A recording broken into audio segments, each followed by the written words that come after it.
Did you buy another model? I can't believe you. You have way too many of those things. You need to sell some of them. You're wasting all your time and money on models. Paint what you have. Hello, everybody, and welcome to episode 14 of Model Club TV. 14. We made it. 14 episodes. 14, Jason. 14. Jason, 14. Got you. I understand. All right. Scott, how are you?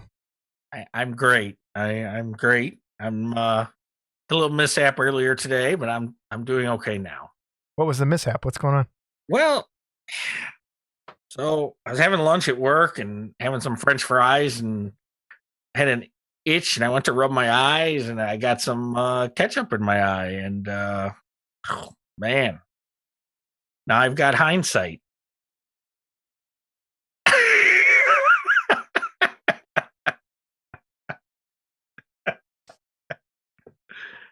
There you go. Leave that in. So yeah. Okay, anyway. Comedy moment. All right. Actually, that's a good joke. That's a really good joke. Well done. Yeah, that's great. Who'd you steal that from? It was on Facebook today, so half the people probably saw it already, but that's okay. We have Mark Kaelin on our episode today to talk about nameplates and a little bit of hobby history as well. And I like that interview. It was a good interview. So we'll get there. Yeah, that's fun. So we're going to start with just a couple things. Seen anything, any news other than Model Kit World? How are things going? Same movies? No, nothing. Nothing's happening in the news. Nothing? No, it's been a light news week the last 2 weeks, I think. Been really easy going. My blood pressure is nice and low. Everything's great. I saw Wonder Woman. Did you see that yet? I did not. Let me guess. You loved it probably because. No, it was okay. It was not wonderful. It was okay, I think. What I have been watching. Wait a minute. Really? You've been okay? I have been watching something. All right. Okay. Karate Kid. Cobra Kai. Nice. Cobra Kai. We've been watching that too. How far are you? So I think we're 4 episodes into season 2. Okay, you're past where I am. I think we're 2 episodes into season 2. And my wife's really enjoying it. But it's a hard watch because hey, I'm good for about 4 episodes and I want to stop because it's just like, all right, I'm done watching TV. They're short too. They're a nice They're like around 30 minutes. Oh yeah, they're like a half hour, 25 minutes or whatever. And so I'm ready after 4 episodes. That's enough for me. And my wife is a binge watcher. If she had her way, she would keep going. She would just plow right through it. Gotcha. But I'm like, but it's good. It's surprisingly good. And I know we're late to the bandwagon on this. But it's a little predictable sometimes, but it's but still. Yeah, and it's not politically correct. Johnny is not politically correct. And but yet it's funny. I don't know. No, it's good. If anyone was like holding off, like, oh, that's dumb, watch it. I remember seeing Karate Kid in the theater as a kid, and then everyone's like, we got to take karate lessons. Like, it's great spin on it. It's a good show. It really is. I finished Vikings. Have you watched Vikings at all? I haven't. Vikings has been recommended to me, but I've never watched it. It's over, right? It's over. I love that show. It's a really, really, really good show. But yeah, Vikings ended. They put the last few episodes on Amazon. I think they're going to come out later on History Channel. But it's history fantasy, like some of it's made up. But there's a lot of real things in there, and it's a great show. If you like bloody violence and people getting hit in the face with axes, that's why I watch the news. Oh yeah. So, yeah. We could do blood eagles on the news. Should I explain a blood eagle? Everybody Google. No, don't Google. Use DuckDuckGo or something and look up blood eagle. And anyway, news and reviews. Scott, did you get anything? See anything? I saw something. Well, let's start with you for a change. So yeah, let's start with me for a change. What have you seen?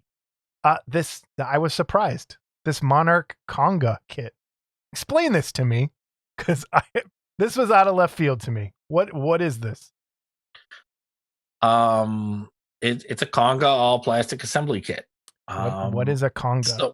So Konga was actually a movie, and I've never seen it because, again, as anyone that knows me as a King Kong fan,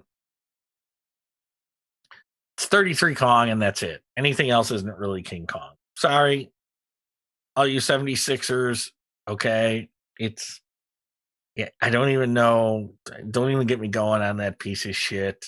Dino De Laurentiis special, and Peter Jackson's was not much better. I'm gonna rag him till he comes on and explains that fucking movie to me and why it was so long. But wait, I think that's an open invitation. Yeah, whatever he wants. So, okay. Yeah. Peter. Yeah, you'll have him on as a surprise one day. I'll shit my pants. Oh, dude. So Monarch, I guess, is back from the dead. And yeah, okay, explain that. What's going on? I don't know. It's kind of like, this is out of left field. There was some talk they were going to come back and release a fly kit, and the moon suit was one that they were going to do. And the whole Monarch thing has kind of been kind of spacey from the get go, and when they first came out, what was the first kits they put out? Like a while so the first kit they put out was Nosferatu. Okay, that's right. And it was supposed to be the War of the Colossal Beast, but there was some deal with that, and that's how John Tucky ended up with that. And because Jeff ended up with the sculpt back somehow, so John put that out, and then Jeff had sculpted the Nosferatu, the Ghost of Castelmare. There was a Sinbad kit. Sinbad was actually kind of a cool kit. It's that not is a cool. I would buy, but it was a cool kit. And Gorgo. And they had some problems with Gorgo, missing parts and stuff like that. We covered that before. It's still out there, and then they just kind of, there were some kits that they were going to do. Matt Mann had sculpted a Cyclops for him, and it just never came to fruition. And so I don't really know what their story is. Again, the base on this kit is really cool. That's for sure. Do you know who sculpted this or what? I do not know who sculpted this. I'll try to find out by next episode. But, I don't look at this, I guess people will buy it if it comes out, but I just don't look at this as being a huge seller. I was waiting for that. Like I said, I've seen the movie, but I mean, it kind of came out around Gorgo, I think. So, the argument could you explain Gorgo it? I've was never a Godzilla ripoff, right? I've never heard of Konga. What is that? It's a giant gorilla. Yeah, but like, is it a what? Who made it? What? I'm not sure. Not sure. All right, we're gonna. Someone is right now screaming at their screen. You scream. Yeah, you idiots. Yeah. Ask me if I've seen it. No. Okay. And here we are having no idea what this is. What we're talking about. So yeah, it's. I don't want to bash Monarch because they put out some good stuff, but it falls into the "I'll believe it when I see it" category, unfortunately. Okay. But so far, that's a nice prototype. Whoever did the paint job on the prototype, and it looks 3D printed to me, or 3D sculpted. There is a sculpt though online. There is a picture of the sculpt online somewhere too. So maybe I'm wrong. It looks. So anyway, you could be right though, and so let's see what happens. We wish Monarch all the best. More model companies, the better. I'm not trying to badmouth them that way. I just, they. Yeah, you are. They've had problems missing parts and stuff like that, and it's just, it's a pain in the ass, and it's the same thing happened with Atlantis. You've got these Gorgos out there that I would never buy a mint and box Gorgo kit because, 10 years down the road, you go to build it and it's missing parts. How do you retrieve that? True. So we need a little better quality control. And Atlantis too, with this Godzilla thing was kind of, the same thing. Atlanta still stepped up, and Monarch too. When I was missing parts out of my Gorgo at the time, Monarch sent me the parts right away. There's no, and I think when they went out of business, Cliff Payne from the Parts Pit, they sent him all their extras, and so when there's people in need of kits, if they know where to look or in need of pieces, they can still get pieces from Cliff until he runs out, and then so okay. Well, so I saw these 2 busts. And I believe these are, and don't quote me on this because I could be wrong. Oh, I won't quote you. But I believe these are scanned, like we were talking about. I think these were scanned. I know they were printed. Okay, they're not actual clay sculpts. And these are busts of 2 of the Aurora monsters, Frankenstein and the Wolfman. And I think they're about 6. Yeah, they're 6 inches tall. Okay, $60 a piece. Plus $10 shipping and handling, and I think if you buy both, you can save $10 on the shipping. And it's you can see the website on the photo, rockartcreative.com/monsters. It's the same gentleman that did the calendar, that Aurora calendar. And I think did another kit too, Spring Hill Jack.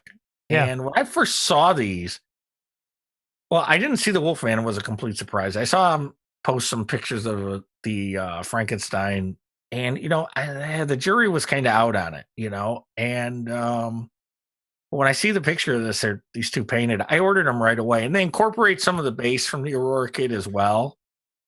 And so I just thought they were kind of cool. So you think they're scanned, or I don't want to say 100%. We're gonna have to talk. Yeah, we're gonna have to thought they were, but I could be wrong. Yeah. Or if they were scanned, then they were maybe cleaned up, where there wasn't detail. Okay. Again, I'm not 100% sure. So yeah, I don't so do not listen to us on this. So just in case, we don't want to start a controversy. As it comes out, we'll know more. Yeah. Hopefully by the time I get them, because I did order them, and I think he's getting his first run of castings this week, so I should have mine for the next episode to review. And cool. Because I don't know, they're kind of cool, Yeah, they definitely have that Aurora feel.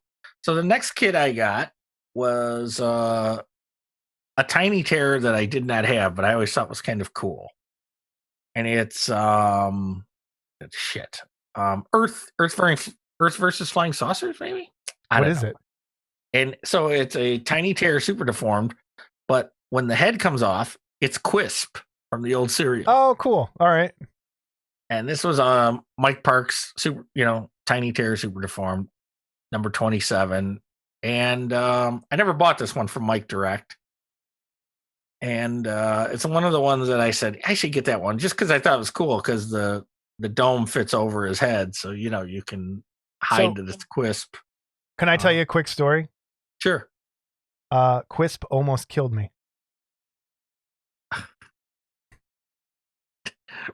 Now you're going to make this a long story. No, I'll make it really fast. So as a kid, I love that cereal. So I had it on the spoon. And if for anyone who doesn't know, Quisp is shaped like little contact lenses, right? So I was eating my Quisp and I went to take a bite and I coughed. And as I coughed, I inhaled. And one of those pieces just went boom, and like perfectly lodged itself in my windpipe. And so I just sat there like dying. And my mom looks over and she's like, "What's going on?" And I'm like, she had to give me the Heimlich. The piece of Quisp shot out across the table. And she did it so hard. There was blood on it. That's how far it was down in there. So we did not plan this story. Yes, I almost died from eating Quisp when I was a young lad. Yeah. Anyway. Okay, back to the kids. Wow. So anyway, the interesting thing about this, I picked this up on eBay for about twice of what Mike used to sell it for, I'm sure. But the interesting thing about this is the day it showed up in the mail just happened to be the anniversary of the day that Mike passed away. Yeah. So it was just kind of weird that Danya had posted something, and it was like, and I even sent her this picture, and I said, what's ironic is this showed up today, so yeah. So I picked that up. And the other thing I picked up, and there's a photo. The photo is of the original box. And this is the first from round 2. And it's the Mean Machine from Wacky Racers with Dick Dastardly and Muttley in there. That looks cool.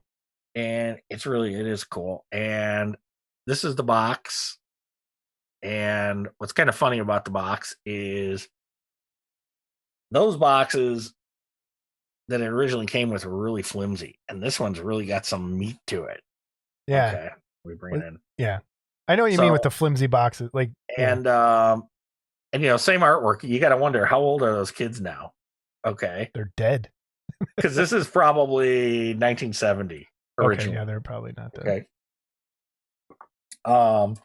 I'll do a quick review here just because. Came with decals. Now, I don't remember the Crash Bang decals being on the original, but they could have been. But they also have stickers and decals. So no matter how you want to do it, you can do it. That's nice. You know what?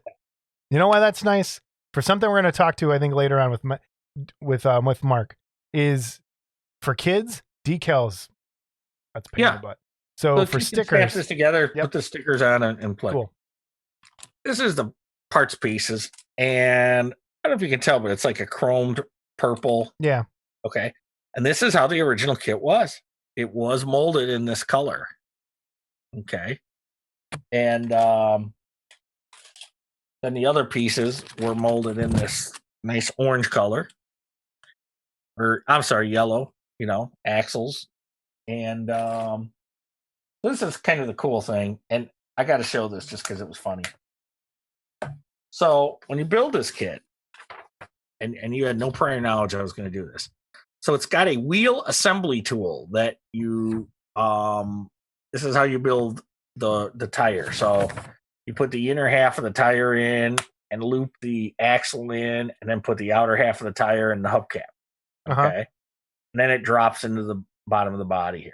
Okay. So they give you this tool. They call it a tool.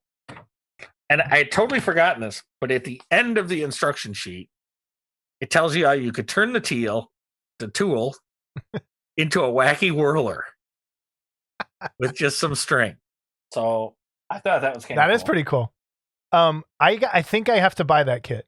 And also, and this was not in the original kit, but on the box bottom, it shows you where the decals go. Oh, cool. Which I don't think the original ever did. Saying, oh, cool. That's okay. Yeah. And then it also shows you Dastardly and Muttley, and I don't know how close I can get, but gives you the colors. Nice. That's why I have to get that kit, because I love Muttley. Okay, so I'm gonna pick that up. Yeah, and just so you know, Muttley is very tiny. Muttley is. See if I can put him in here for you. Where is he at? There he is. He's I'm surprised you even opened this box. I'm proud of you, Scott. There's a reason I opened this box. Oh. There's 2 more in the box behind me. Okay. Once again, you can get this from Steve at Cult TV Man Hobby Shop. And I ordered 3 of them. And I have to say that, again, all 3 came in perfect shape, quick shipping. And, the good thing about Steve is, he don't overcharge you on the shipping. So he charges you an initial shipping fee. And then I get an email back that I've got a $9 store credit because it wasn't quite as much to ship as, his website figured out. That's nice. So again, a shout out to Steve, and looking forward to more of these. There's 2 more planned, so let's hope they make it out. But again, it's a fun kit too for your kids. Yeah, I think it's $30. Yeah, I'll tell you. Pick one of those up. From Cult TV Man, $23.99. Sorry, $23.99. You could build that with a kid in about 20 minutes, and he could be playing with it, rolling it around on the carpet and having fun. So nice. And then if you go back to that photo that I showed of the original, the only issue I have with it is, and I don't know if you can see that or not, see the seam line right along the side of the body? That seam line on the body, the way this kit goes together, is you have to put the axles and the wheels and those fenders on before you snap the top of the body on. So you would have to have all that painted, snap that body on, and seam that afterwards, mask it all off and paint it if you were that crazed about doing it. Because of that seam that runs along there. Ouch. Okay.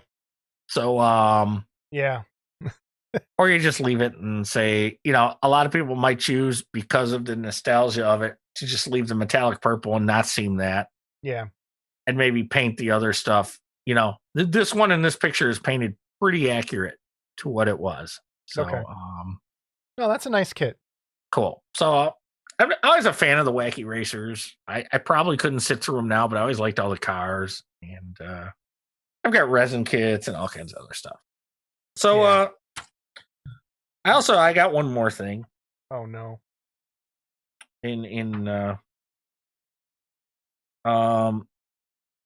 I bought my stepdaughter's car from her back in June, and apparently I forgot to register it with the Illinois Tollway. So, like you, I got a violation. However, my violation was pretty cheap, $21.80, because I didn't register it with my iPass yet. So, we're both criminals. Look at that. Yeah. How much was yours? Did you ever find out? Yeah, I did. Okay, so now I can talk about it. Walker County, Texas, $215 is how much that ticket was. And then if I wanted to do probation, where I had to write a letter and do all this other stuff, it was $330 or something. That's all I'm going to say. Not fun. And then they couldn't even, because of COVID, someone was sick in the office. I had to keep calling back. And finally, okay, go to this website. They could have told me that in the beginning. Boy, we're going to barbecue your ass in molasses. Oh, man. That's beautiful. That's money I could have spent on something else. But yeah, so good. We both got tickets. Brushless with the law in the last month. Yeah, that big brush with the law. Brush with the camera. Blowing through the fucking stop sign, tollway, whatever. Did you put them Necco wafers in there? Is that what you did? Oh. Yeah. That's a Chicago. I wonder how many of our viewers even know what a Necco wafer is. That's it. And then how you use them to pay your tolls. That I didn't know. Yeah. Oh, yeah. Oh, man. Anyway, so the two things that I have, one is a simple, I found it on the bust page, I think it was. And it's this miniature, it's a bust by a company called Black Crow Miniatures. And it's probably a little smaller than 1/8, I'll bet. But this is just, I wanted to show this paint job. That is a paint job. Yeah, and again, it's painted as if the light was coming out of the book. And that thing is it's an amazing sculpture in its own right. If you look at it, right, if you go to Black Crow Miniatures, maybe I'll find the picture and put up what it originally looks like. But the paint job on this is simply stunning, I thought. So are these 3D rendered? Yeah, I think usually they are. And then I have a couple of them. But the guy I want to give it credit, or woman, I don't know. It's Ibai Miniatures. I'm sure it's somebody from Europe. I'm totally screwing this up, but man, that is one hell of a paint job. And I just wanted to kind of share that with everybody. And again, it's probably that tall, if that, it's tiny. So it's really well done. And the other thing I saw was this Godzilla from Godzilla 2016 and Marvix F Model Studio. Is that a new X Plus Godzilla? I think pre-paint. I don't know. That's what I'm thinking it is, because it's got a real classic. There's a 62 Godzilla model that has almost that same pose. Yeah. And so it's kind of cool. Yeah, I really, really like that. And I think, and it was in their X Plus folder. That's what I could make out from, again, not being able to read Japanese. I really like that Godzilla. So I'm going to have to look for that. If it is one of those pre-paint ones, I'm going to try and snatch that. So that's all I got for news and reviews. Oh no, I have something else. I have my stuff piled up here and I totally forgot. There's more. There is more. Scott, I went into Target by Me, and you know they don't have a lot for nerdy white guys in the Target by Me.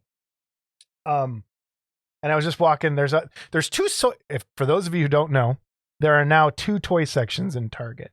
There's the normal toy section, and then there is the like collectible toy area that's like behind the DVDs and books and stuff. And they have a lot of the NECA Godzilla action figures in there for some reason. But I got this King Kong that I was seeing. I walked by, I'm like, no way, they had this here? And it comes with 2 heads. I don't know if you can see it in there. Back it up a little bit. Hold on. I got to get a better tilted light. or Oh, yeah. I haven't opened. You know what? I'll take this out. Can you see it? You don't have to open it. No, it's already open. Not really King Kong. It is. So it comes with 2 heads. And if you look, oh, my light sucks. It's got the regular. Wait, maybe this will work. There we go. Oh, that's better. Yeah. It's kind of got. Yeah, so it's got kind of an original King Kong head. Yep, that one, and then this one is. Wait, that way. It's also sort of, but more meaner looking. But it's articulated. I've seen people like kind of playing these, putting these in fun places, and I saw it. I was like, no way. So I picked that up. It was $30 though, but so kind of expensive. But check your Target, Scott. They might have one back there. And that's by NECA. $30. The box is really nice too. Some cool designs. But that's it. King Kong. The other things I just spent. You know what you need for that? A nameplate. Oh, I do need a nameplate. I've got this many miniatures. This one has 2. This one has that many. This is this. And then that has, I think, that many. So, yeah, that's what I've been doing. That many. This many, that many. That's for I'm all not of those counting. who don't know. Jason can't count beyond 3. Okay. You're right. You could tell Jason to count to 3 and he'd get 2 numbers wrong. So here we go. I placed into 8th grade math in college. I can't help it. But you know, the good news is you're teaching our young people now. And that's awesome. Okay. When I would have to help out in 3rd grade math, I'd look at them and go, what is this? They would look at me like you're the dumbest person we've ever met. Anyway, all right. So these are your tax dollars at work, folks. But I can teach them how to draw very, very well. All right. And I found out the first time we went for pizza, figuring out the tip. And I said, what are you doing? And I go, how much you want to leave? He goes, 20%. And I just, well, it's this. And then he still goes through his calculator and goes, oh, yeah, you're right. And I go, yeah, it's 20%. It's easier. It's 10% times 2. It's times. It's easy. I can't do that. He's like, I can't. Don't even talk to me. I can't even figure it out. I can't. So I just told somebody this. We're gonna make this is gonna be the longest episode. I went back in my mind and figured out the moment in time where I realized I was a complete idiot in math, and it was 5th grade, and they were counting with hash marks. What are those? Tally marks, right? Mm-hmm. 1, 2, 3, 4.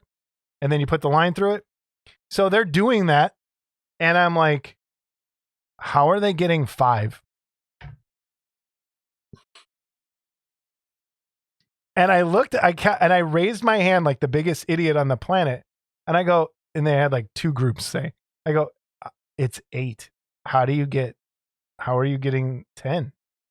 And they're like, the line through it counts as 1. And everyone in class turned around and looked at me like, dude, you're the dumbest person we ever met. But my brain doesn't work like that. Anyway, we're done. That's for sure. Yeah, I hate you. We are going to skip Workbench today. Good thing. Actually, I'll just give a quick 2-second update. I'm still working on my sloth. Back that up a little bit. I guess we're not skipping Workbench. I ordered resin from Green Stuff World. I think I talked about it last time. And I need it to finish my project for AFM, which is now late. I ordered this stuff on November 23rd. Today is January 13th. I still don't have it. And I know it's not Green Stuff World's fault. It's coming from Spain. It's stuck somewhere in the system. but I need this resin to complete it. And so I did happen to find some here locally and had to drive out and get it last night. And just for people who don't know, turn this light on again. It's this kind of resin, UV resin that cures with a UV light. So it insta-cures. And so I'm going to try that out in my next article, and I wanted to give that a shot. But that's what I'm working on. It's been... Where did you go for that? I had to go to Mount Prospect, which was like an hour north.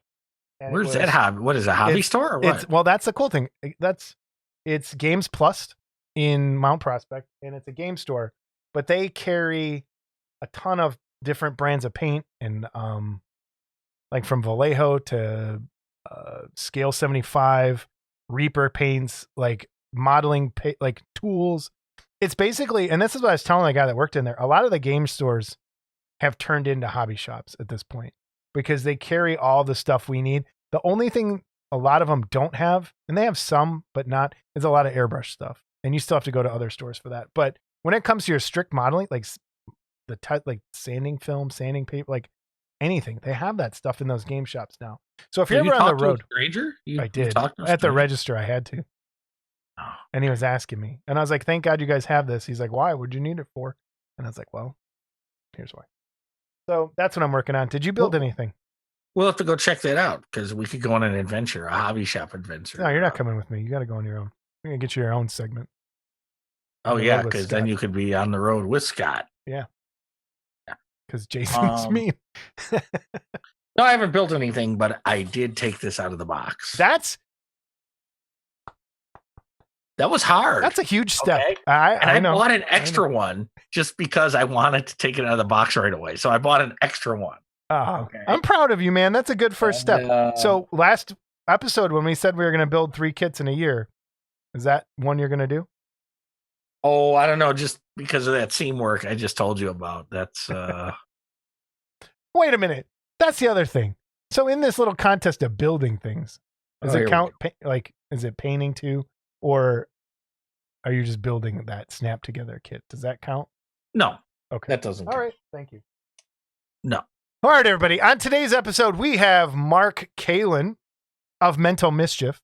And I mean, Mark's been around forever as well and has had his hand in almost, I don't know. How many kits would you say? Take a guess. I don't know, but a lot of classics for sure. So he's the nameplate guru, and we figured we'd stop by him. He's also has others. I mean, he has his own line of kits and stuff too, but we'd talk to him and figure out what's the process to make a nameplate and just chat hobby with him. And oh boy, you're in for some stories in there. So yeah, we thought it was going to be quick because Mark was really quick through the nameplate stuff, and then it was just chatting, and then it went off the rails. Yeah, it went off the rails. So enjoy, and we'll see you afterwards. Yeah, and you don't want to miss this. No. Hello, everybody. We are back, and we are very happy to have with us today Mark Kaelin. Mark, how are you today? I'm doing great, thanks. Appreciate good to have you. Very good to have you. Well, I looking kind of forward to just having my couple minutes of fame. And we can provide that to about 200 people. Yeah. Well, hey, that's you never know. That's it might grow from there. And I think it's like probably 100 people that watch it twice, but we'll see. Yeah. My wife is tired of watching it too. I'll tell you. I know. So, for those of you who think we're a little punchy, we had a lot of technical issues right before this, so we're a little laughy right now. But Mark, seriously, thanks for joining us. We're here to talk about nameplates and your little history of the hobby, your little corner of the hobby. And first of all, where are you at? Where do you live? Right now, I live in Hubbard, Oregon, and that's south of Portland. So I'm out of all the chaos that was going on over the last year and down there. But it's great. It's got one stoplight in town, but we have our own police force, and I love it. My neighbors are great, and it's just Mayberry enough to really enjoy all the things that come with being almost in the city.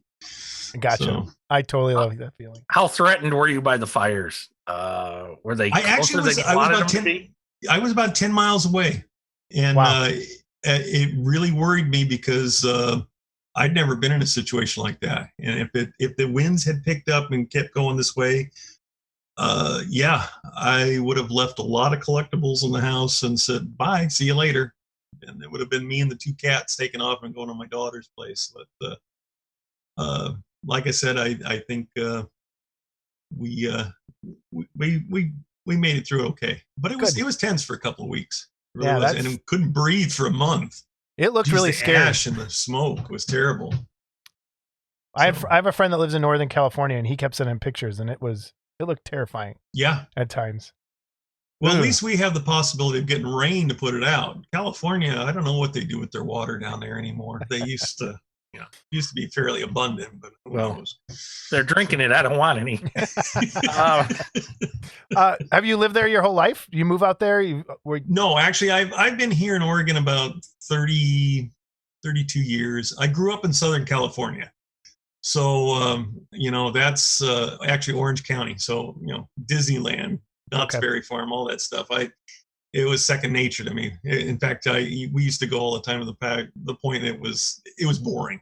Yeah. So until they came out with a new ride, but and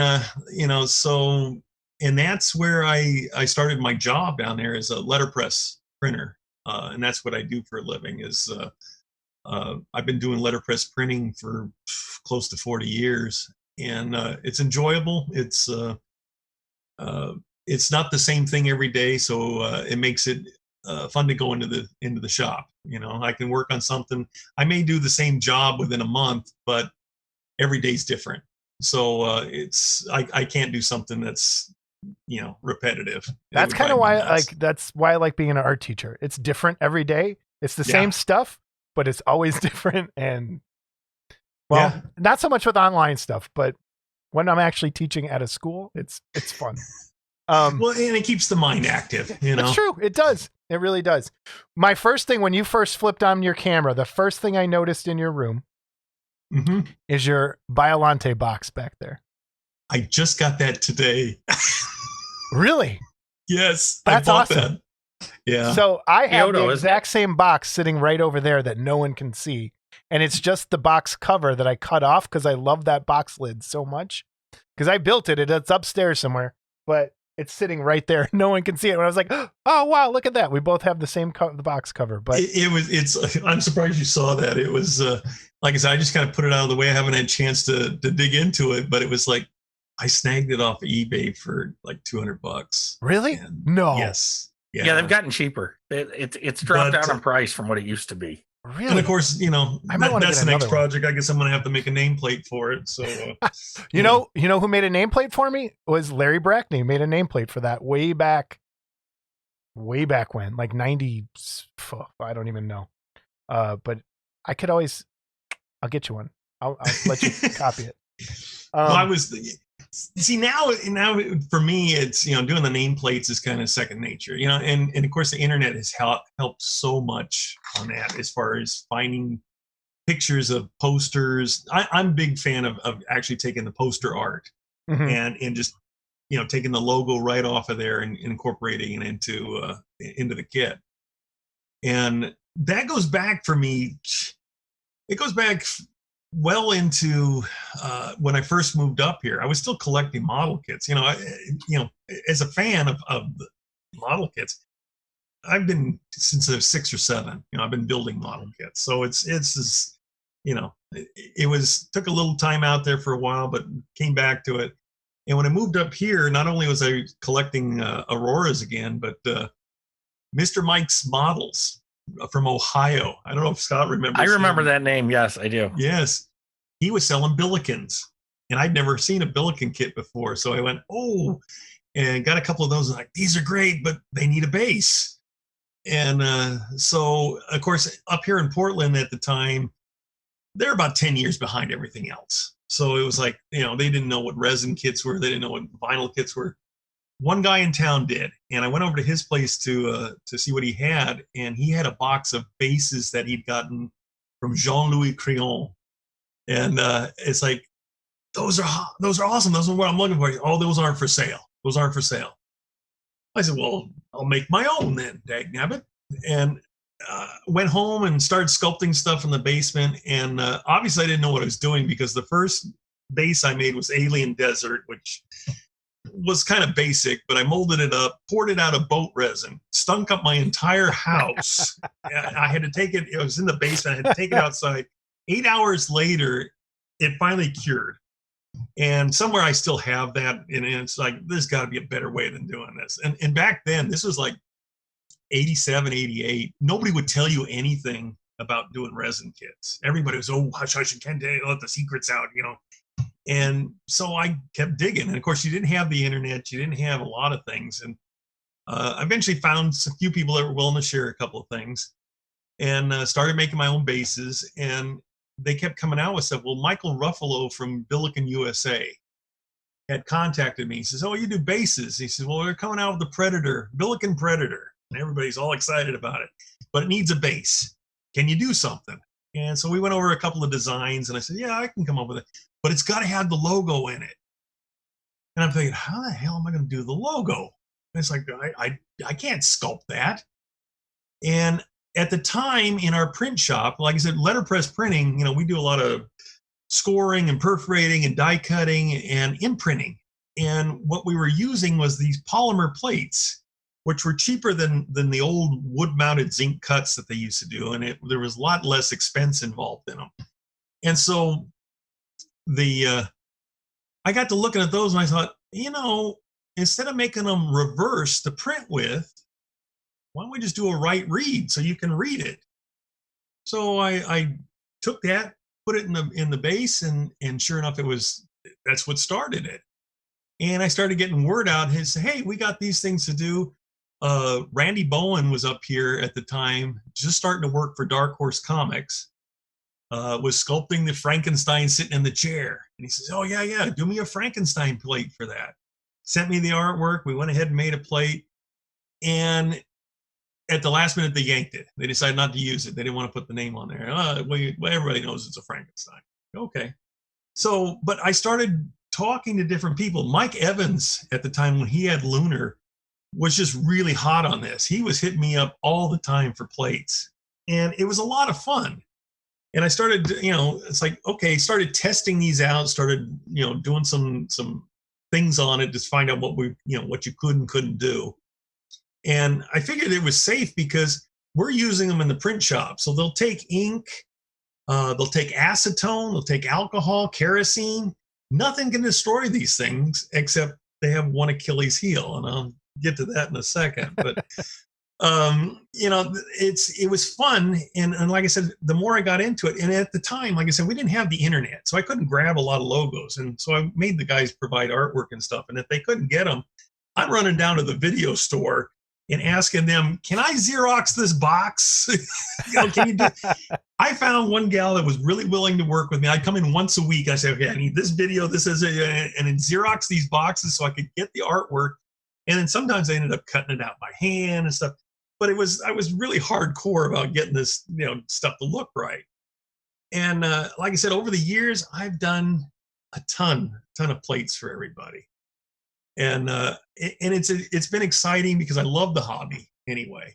And this was kind of my way to help the guys get that little extra oomph, you know, make the kit look nice.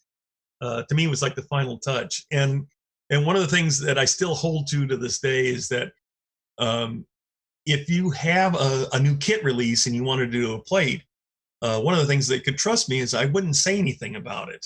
You know, obviously I'm going to know what the kit is because you're asking me to do a nameplate for it, but it's like, okay, I'm not going to say anything. It's not my job to spill that. So some days I'd be walking around for months knowing that these kits are coming out. It's like, I can't say anything. It's like, oh, they'll kill me. But it was a lot of fun to say, oh, this is coming out finally. This is great. What was your when that happened to you? What was the first kit you were like, oh my God, this is amazing? Like, which one sticks in your head that you did a nameplate for? And you were like, oh my God, I get to do this. Actually, I've had a couple of stories where there actually were in a lot of fun.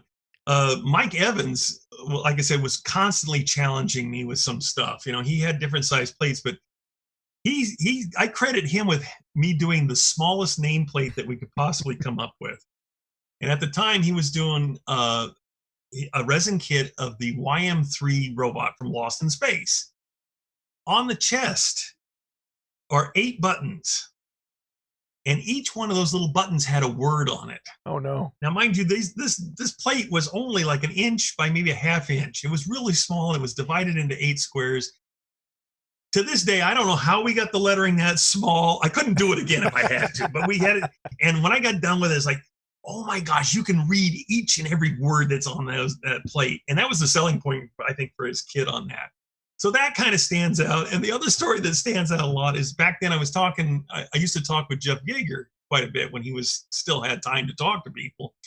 And he talked to us. Yeah, I know he did. Well, no. This is back before he got really busy, and he was. I remember calling him up one day, and I said, "Hey," I said, "What are you doing?" And he says, "I just spent 6 hours trying to get the lettering right in this incredible shrinking man kit." Because and for Jeff, he never put nameplates on his kits, and so the fact that he was doing that for this one was amazing. I says, "Dude," I says, "why didn't you call me? You know I do the nameplates." I said, "Let me have the specs. I do your nameplate and send it to you." And I remember sending it to him. I said, "Did you get it?" "Oh my gosh." He says, "This looks 10 times better than what I had." I said, "Well, good. Next time, take the 6 hours, put it in the sculpt, and let me do the plate." And it was a lot of fun. I had to laugh because that was fun back then. But like I said, I could go down the line. If you start looking at examples of stuff, Mark Brokaw, all his big heads, those are all plates I've done for him.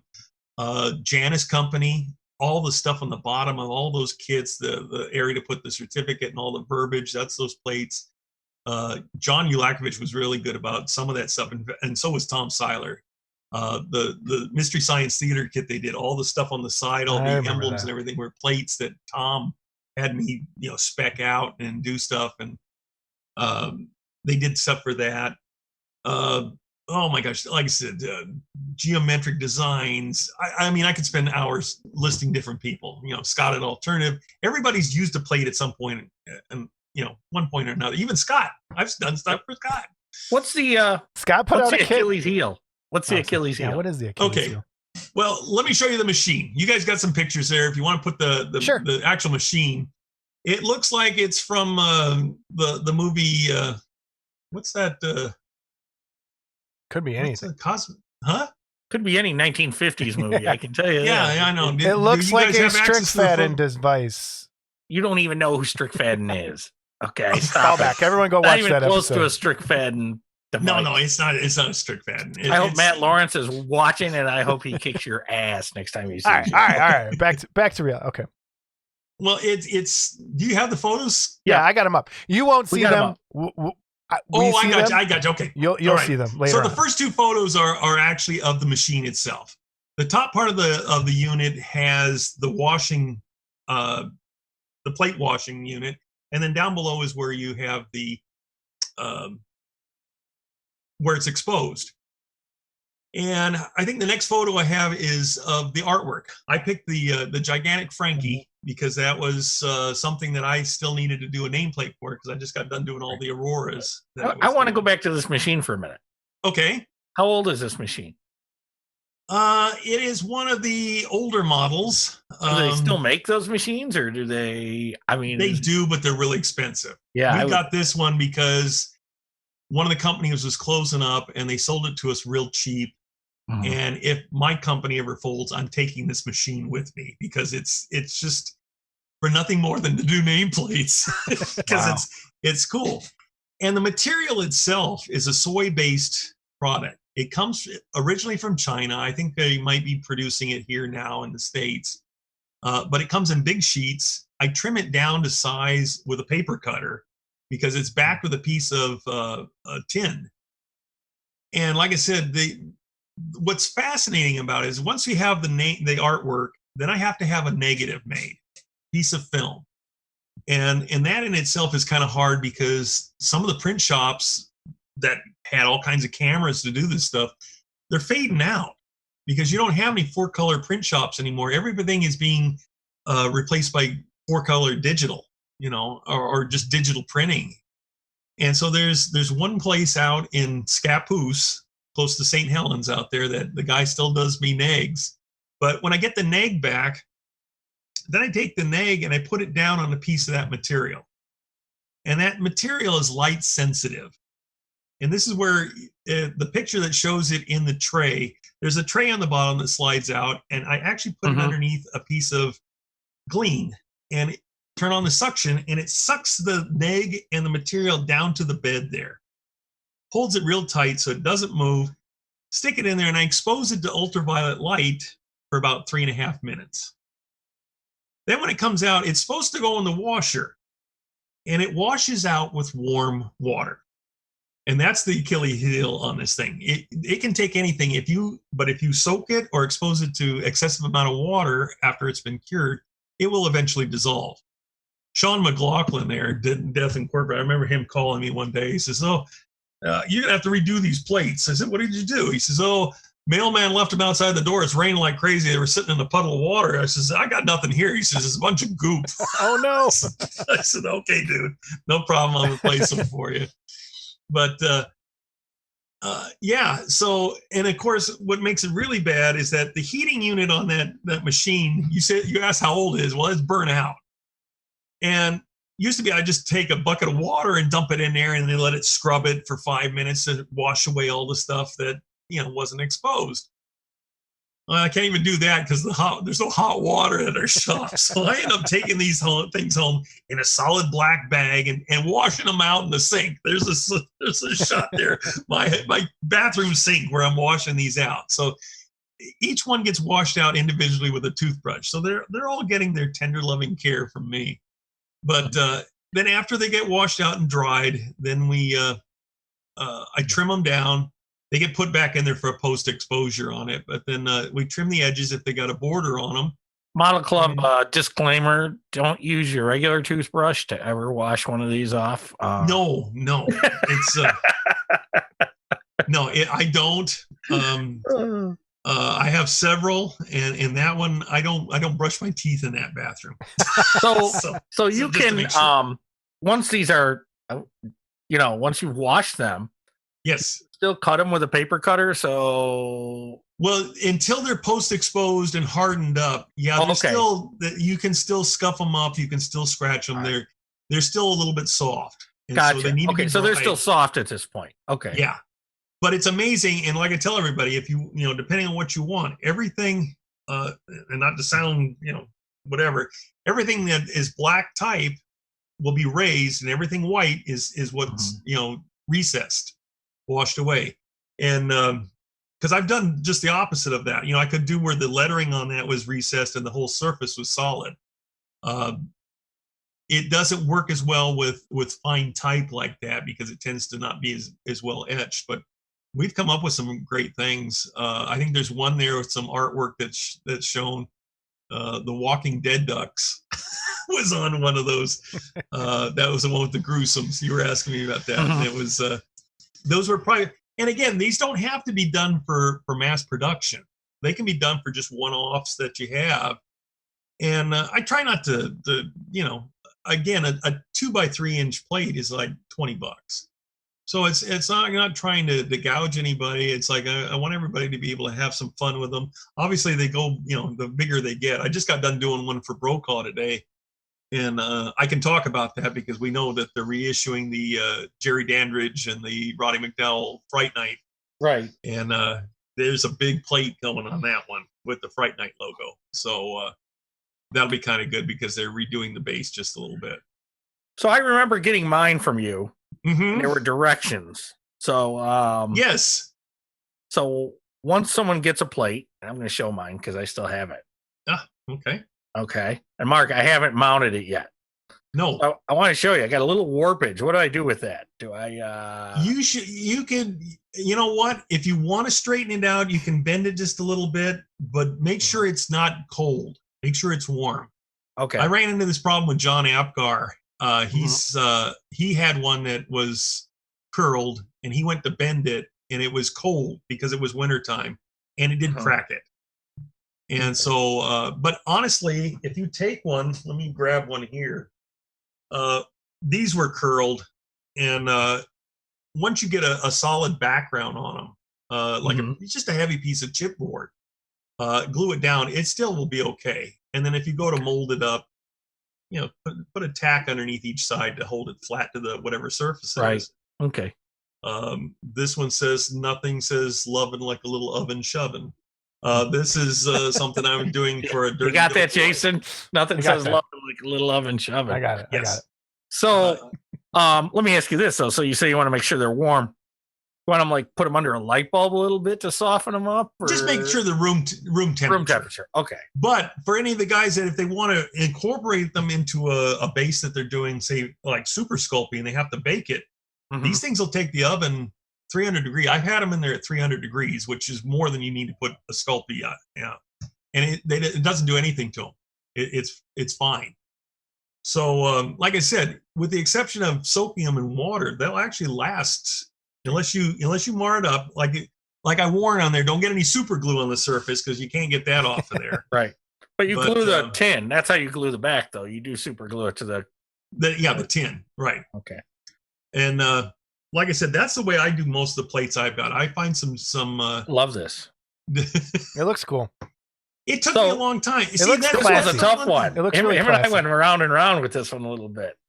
Because this was off of the paperback book. Remember, Mark? It was off a cover of a paperback.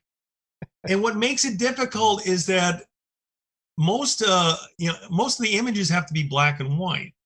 If you get any halftones in there, then you start running into little iffy territory unless you really define it. The best use of the halftones, and I don't know where John got him to do it, but if you've seen John Apgar's Posthumous Productions Jethro Tull kit, that shadow on the back wall of Aqualung is one of those plates. And it was done the way the guy that set up the art or the halftone on it was brilliant. And it's like, okay, as long as it's defined, it has the actual little circles and stuff to define what it is. It worked out great. And I love that. That's another crowning, achievement.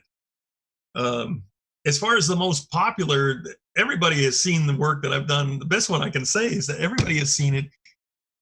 When Jim Groman did that huge styrene kit for Polar Lights of the Godzilla, that nameplate that's in that styrene kit is also one of those too. One's sitting somewhere. I've also got it from me. You should have it. I have two of them sitting somewhere probably then. Sharkman here is Terry Latimer was doing some toys, and this emblem on the Sharkman was one of the plates, and a couple of the other characters that were in there. What else? So is it hard to cut those into ovals and stuff like that? I mean, no, because the other step I left out is once I trim them down, I get them where they're close, and then I take them back home again because I have a decent grinder, and I just grind the edges down to where they're right to the. And doing circular things takes a little longer and stuff, but you got money, that's fine. What did you say the overall length of time to make one is? It takes about a week and a half, 2 weeks normally. It's been taking a little bit longer because I don't get access to the eggs. Whereas I used to be able to just meet my guy downtown. He'd come to Portland to drop some stuff off, and I could meet him and get the eggs and then go. And he was doing that, once a week or twice a week. And because of the pandemic and stuff, he has only been coming like once every 2 or 3 weeks. And so unless I am in a hurry to get them mailed, but I don't necessarily like to mail negatives because if they get creased, then we're back to square one. What do you do? Just email them the No, actually, I give him. I'm hardcore. The size you want it. Yeah, I actually make artwork by hand, right here. All this stuff I did. I do by hand. It's oh, cool. It's stuff that has to be done. Like some have borders, some don't. Depends on who's doing it. I know Todd Powell over at Escape Hatch just had me do his Day the Earth Stood Still. No, Day the World Ended. Sorry. Okay. Day the World Ended, and then he did another one there for one of the werewolves. I don't remember the name of it, but he didn't have me do borders on them, and it was quicker. I give him excess. Again, if you need to trim them down, a pair of scissors will cut through tin like that. Decent pair of scissors. I'm looking at that Walking Dead one, and that looks like it has wood grain in it. Yes. As part of the artwork as well. So. Well, and that see here again, this is where I've been doing this stuff long enough that okay, I know what you're looking for. This was for Ed Riley, and he asked. Fritz was doing some nameplates, and Fritz used to do nameplates. Family came before the other stuff. Let's just put that. And so he made that decision to just go out. I think Jeremy, is it Mons? Jeremy Mons, yeah. Yep. Has a lot of his molds and stuff. But I don't know about the nameplates and stuff. And like I said, Fritz was doing nameplates for a while, and everybody, oh yeah, you got to go to Fritz for nameplates. And I'm thinking, well, actually, I'm the one that started that. Fritz just kind of stepped in and started doing stuff. But I knew Fritz needed some money and stuff, so I didn't say too much. But it's back to where everybody needs them again. And it's like, I don't mind stepping back into the role of that. That's what I've been doing for years. Besides nameplates, have you put out anything else that people would know? Oh my gosh, yes. I do my own. Yeah, I did get that whole, I don't use boat resin anymore. And it's actually Mental Mischief Company is the name of my company. Yep. And I produced Mark of the Vampire diorama with Bella and Luna, Monster from Hell, which is the big, what's his name? David Prowse, Frankenstein.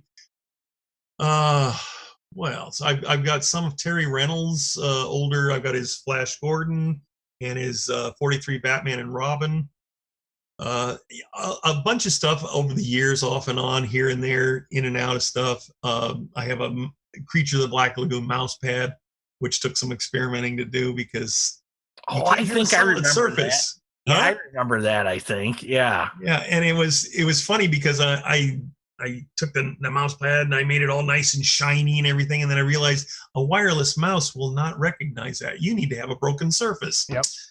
Son of a gun. So I had to go back and redo that, but just different things. It's hobby stuff. I'm behind on a few things, but I'm always got stuff in the works. Are you a former if Gremlin? You can see the disc right here in front of me. You would see, oh my gosh, he's got sculptures. He's got crap everywhere. So that's all of us. I mean, that's yeah, I know. Remind me on that Predator base. Did it have a tree on it? Yes. Am I thinking? Okay. It had a big tree in the back. Yep. I think I had a log in the front. Time. Yeah. Yeah. Yeah, I think I had and it. And actually, at that time, I was doing so many of those, and before I realized it was the worst resin to use, we were using that Castmaster, that really dark brown stuff. Oh, if you can imagine, I had 2 55-gallon drums of that down in my basement. Man, I used that stuff.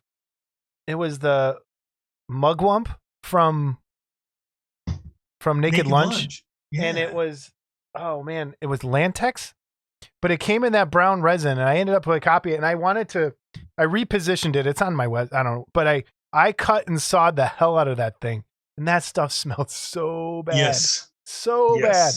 And I don't even think I wore a mask. I'm probably dead because of that one day of cutting resin. We all are. Well, and see, that used to be my slogan. It's like, once you get resin in your bloodstream, you're hooked. Yeah. That's all there is to it. But, were you an original? I'm sorry. Were you original like Gremlins guy too?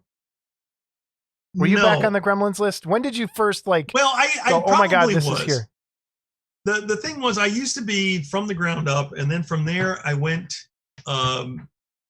I went through another divorce. I've been married and divorced 3 times. I was collecting ex-wives as much as I was doing. I collect ex-girlfriends.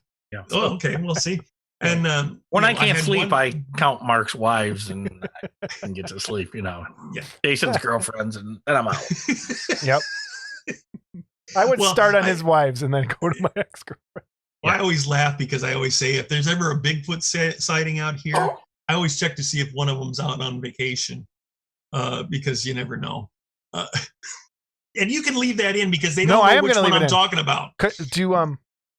I'll ask you that question after. Go ahead. But you know why divorce costs so much? Because it's worth it. Yes. Yeah. Yeah. You better edit. Anyway, so I had one that was actually after the stuff that I she hated this stuff. You love that Elvira kit more than you love me. Yeah, well, the Elvira kid doesn't backtalk now, does it? So anyway, not everybody's going to think that's funny. I'm sorry. But see, I laughed. Scott didn't. I guess I'm going to help. Yeah.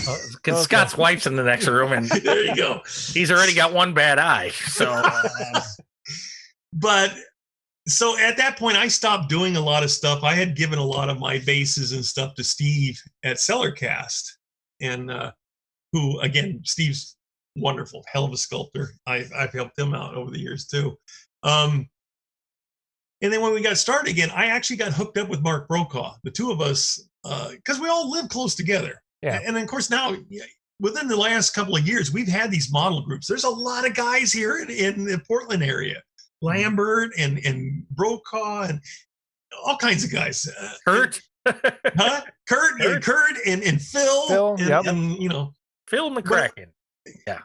When I got hooked up with Brokaw, we decided to start things up again. We settled on Metal Mischief Company, and this was when Brokaw was actually doing a lot of casting and stuff in his garage, and actually became allergic to the resin. It was a vagabond, I think it was, and he developed a reaction. He says, "I can't do this anymore."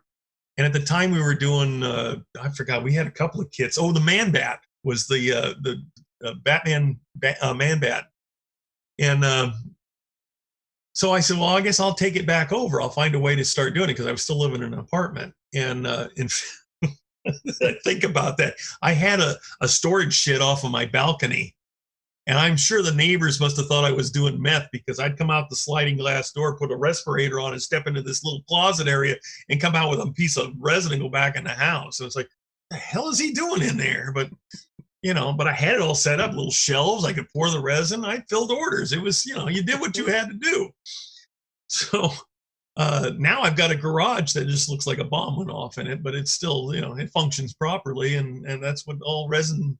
It's not like Brokaw. Brokaw's place you could go in after he's been pouring all day and eat off the floor. It drives me crazy, and nobody should be that clean. Tell us about your Rotocaster. My you want to know about my Rotocaster? I know about your Rotocaster. Yeah, I know you do. Thanks for asking, Scott.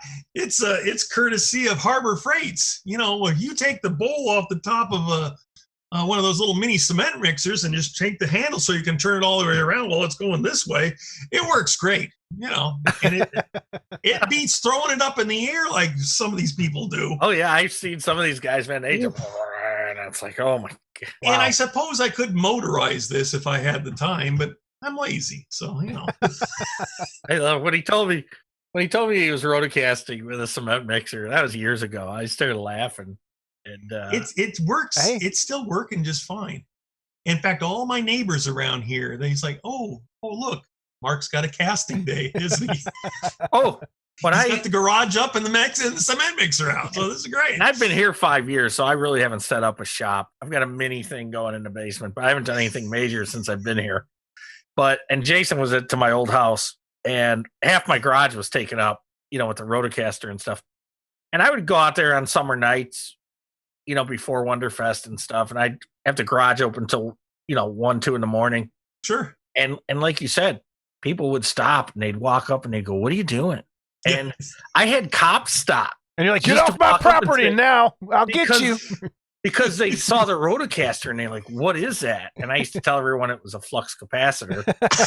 And, you know, I was trying to go out in time, you know, but yeah, it's amazing how interested people are when they walk by and see. Well, and then when you show them a finished piece or what, you know, a piece when it pops out of the mold, it's like, oh my gosh, that looks so cool. It's like, yeah.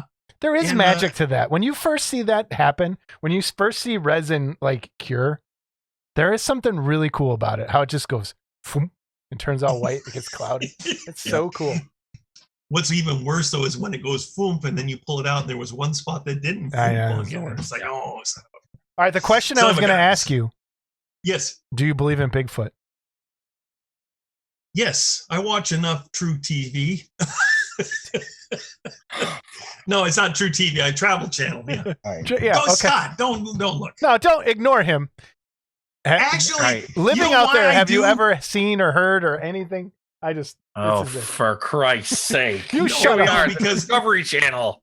No, I haven't actually seen anything Nothing. like that. Although I will tell you, and I'll put a shout out to him. Chuck Zukowski goes by the UFO nut on the internet. Okay. He's an alien hunter, and he's had his own show on the Travel Channel and stuff. And him and I grew up together. We went to school together, and we're roommates for a while and stuff. And they actually did a book on him, 37 Parallel.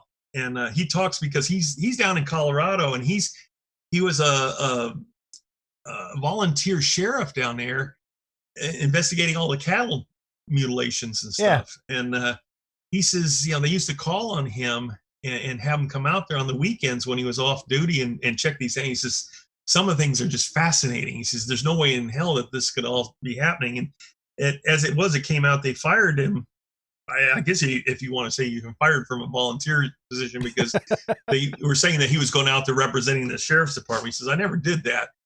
But I know him well enough that if anybody else had told me some of the stories that he's told me, I would say, you're nuts. Yeah. But knowing him, he's the sanest guy I know. And it's like, I grew up with the man.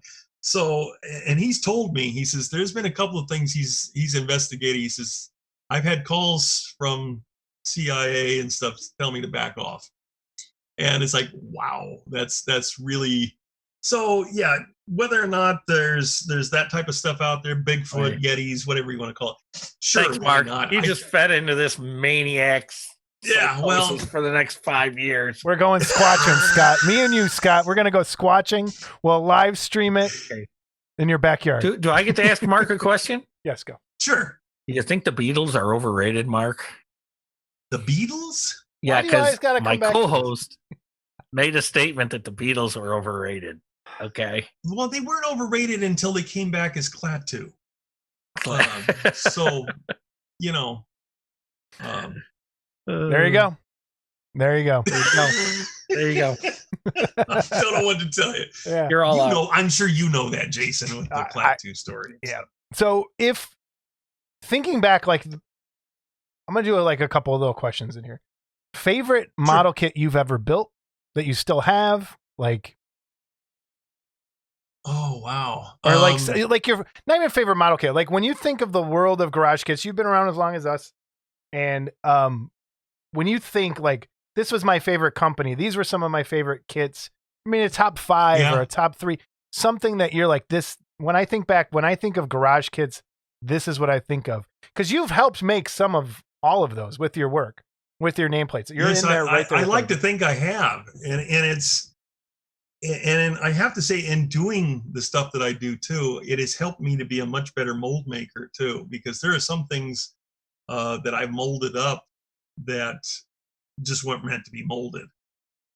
There was a lasso for one of the Wonder Woman kits that had a bunch of rope that was just grouped on her side. It was all different, and I get a chance one of these times, I'll send you a picture of it, but it was like, I was very proud of that because it came out on the first pour. Somebody says, that's insane. And I said, yeah, but I spent like 3 weeks trying to figure out how to get everything to come out right. But I have seen some incredible sculpts. Again, one of my favorites is Steve at Cellarcast. Some of his Boris Viejo stuff is gorgeous. Some of the stuff that Brokaw does, he does some beautiful castings. Everybody knows that Mark takes it, and I've learned a lot of stuff from Mark over the years. It's nice to have somebody that's only 50 miles away you can go drop in on and help out or just shoot the breeze with and learn a few things. And like I said, that's one of the things that over the years, like I said, when I first started out, nobody wanted to say anything, and now it's like I'm more than happy to tell you what I do and what I've learned over the years, what you can and can't do. And because you want that. You want nice, clean castings and stuff.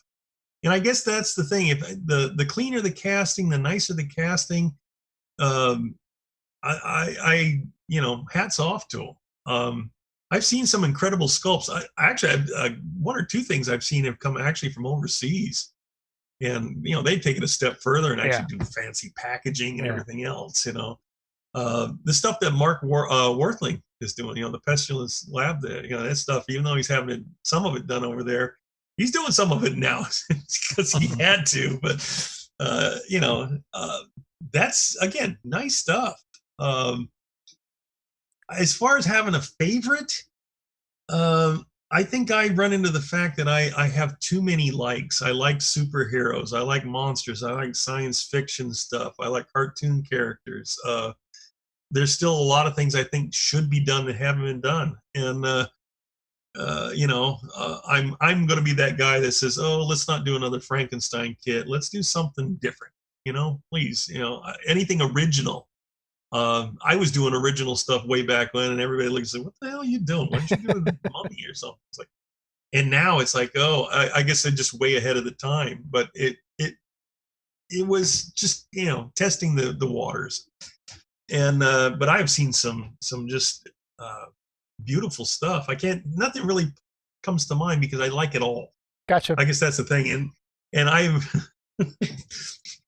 kind of like Kurt, Scott, as I got too many kits. It's all out in the garage in the back room, and even the cats go in the other room and they don't come out for an hour. It's like, you got lost, didn't you? Like, yeah. And they're in there going, why isn't he building this? Now, yes. That's what my cats would do, but yeah. And my girlfriend will say the same thing. She says, you really, if you want a new kit to come in, you should get rid of something. It's like, yeah, okay, that's a good idea. And then you get a new girlfriend, right? Every time. I was gonna say, hope you showed her where the door was. Yeah. She knows it ain't gonna happen, But I find myself now, I'm on this kick of wanting kits that are not the norm, things that are out of not necessarily mainstream stuff, like this thing here, sitting here. Deadly Spawn. Yeah, I love this. Gromit, yep. Like, oh my gosh. Yep. So, that's a character that hasn't been done. When I want to say it was Todd, is it Carolyn? He did the Tusk. He did a sculpt of the Tusk character. Yeah. I thought that was brilliant. I love that. And I said, I have to have that. And I sent him a plate. I said, here's a Tusk plate. I said, just for the hell of it. I said, you got to have that to go with that because he needed it. It was just, it was just that type of stuff, and I don't know. Like I said, I'm a fan of all of that stuff. I blame my mother for that. I grew up watching late night, used to be Seymour, and then it went to Elvira, but Saturday nights, summertime, stay up till 2:00 in the morning watching stuff, and then Sunday afternoon watching Chiller Theater. To this day, I still can't figure out Carnival of Souls because I could never sit through it, and I probably should give it another shot, but you don't have to watch it. Didn't have enough. Crawling Eye. That was a movie. We usually do this the other way. So I'm gonna, but we got going pretty quick because we were discombobulated with our beginning. How did you start in the hobby? I mean, do you go back to the Aurora? Would you say it's the Aurora stuff? Are you an Aurora kid? And I remember the Aurora monsters were the big influence for me because I used to actually tear the box art off of the boxes and save those rolled up and just put them up. And I built those. I built Tom Daniels cars that had all the weird, the skeletons and all of that. Anything that was different, all the rat finks. I love the rat finks, the weirdos, things that just the NPC, the Haunted Mansion and the Pirates of the Caribbean. Yes, that was so cool to me. I just loved all that. And like I said, and then of course you get into high school, you take a break, you focus on girls and drinking, and neither one pay off, and so you go back to the model kits. No, Jason, drinking doesn't pay off. Oh. Oh, it's fine now. I can come home and relax, but we haven't done that yet. I think you just answered my solve life's riddle for me right there, girls. And drinking. You've never drank enough to crawl in bed with a dude, have you? I used to tell. I knew this day was coming, Johansson. What? I knew you were going to bring this up one day. So is today the day we tell the story, or do we wait? What's that? The Wonderfest story where you crawled in bed with Mike Wallace in the middle of the night? Yeah. Is this the day? After you got up and puked? Is this the day? No. I guess it is the day. All right. Mark, I never saw anybody drink like what was that? A fifth of whiskey Yeah. Enough bullet. Steve- Yeah, it was. Yeah. Steve Riojas and I were sitting there just watching him in amazement. Okay. 45 minutes, this thing was gone. Okay. So we have to. Okay, I knew this story was coming one day. All right, So we're sitting there from episode 1, I knew this story was coming. So okay. let me preface it before you go into your. Oh, craziness. here we go. This was the Wonderfest that Dan Colonna got. Dan Colonna was my roommate at Wonderfest for years. That was the year he got brain cancer. So, and he's still alive. And so I was pretty upset. Like that's my Wonderfest buddy.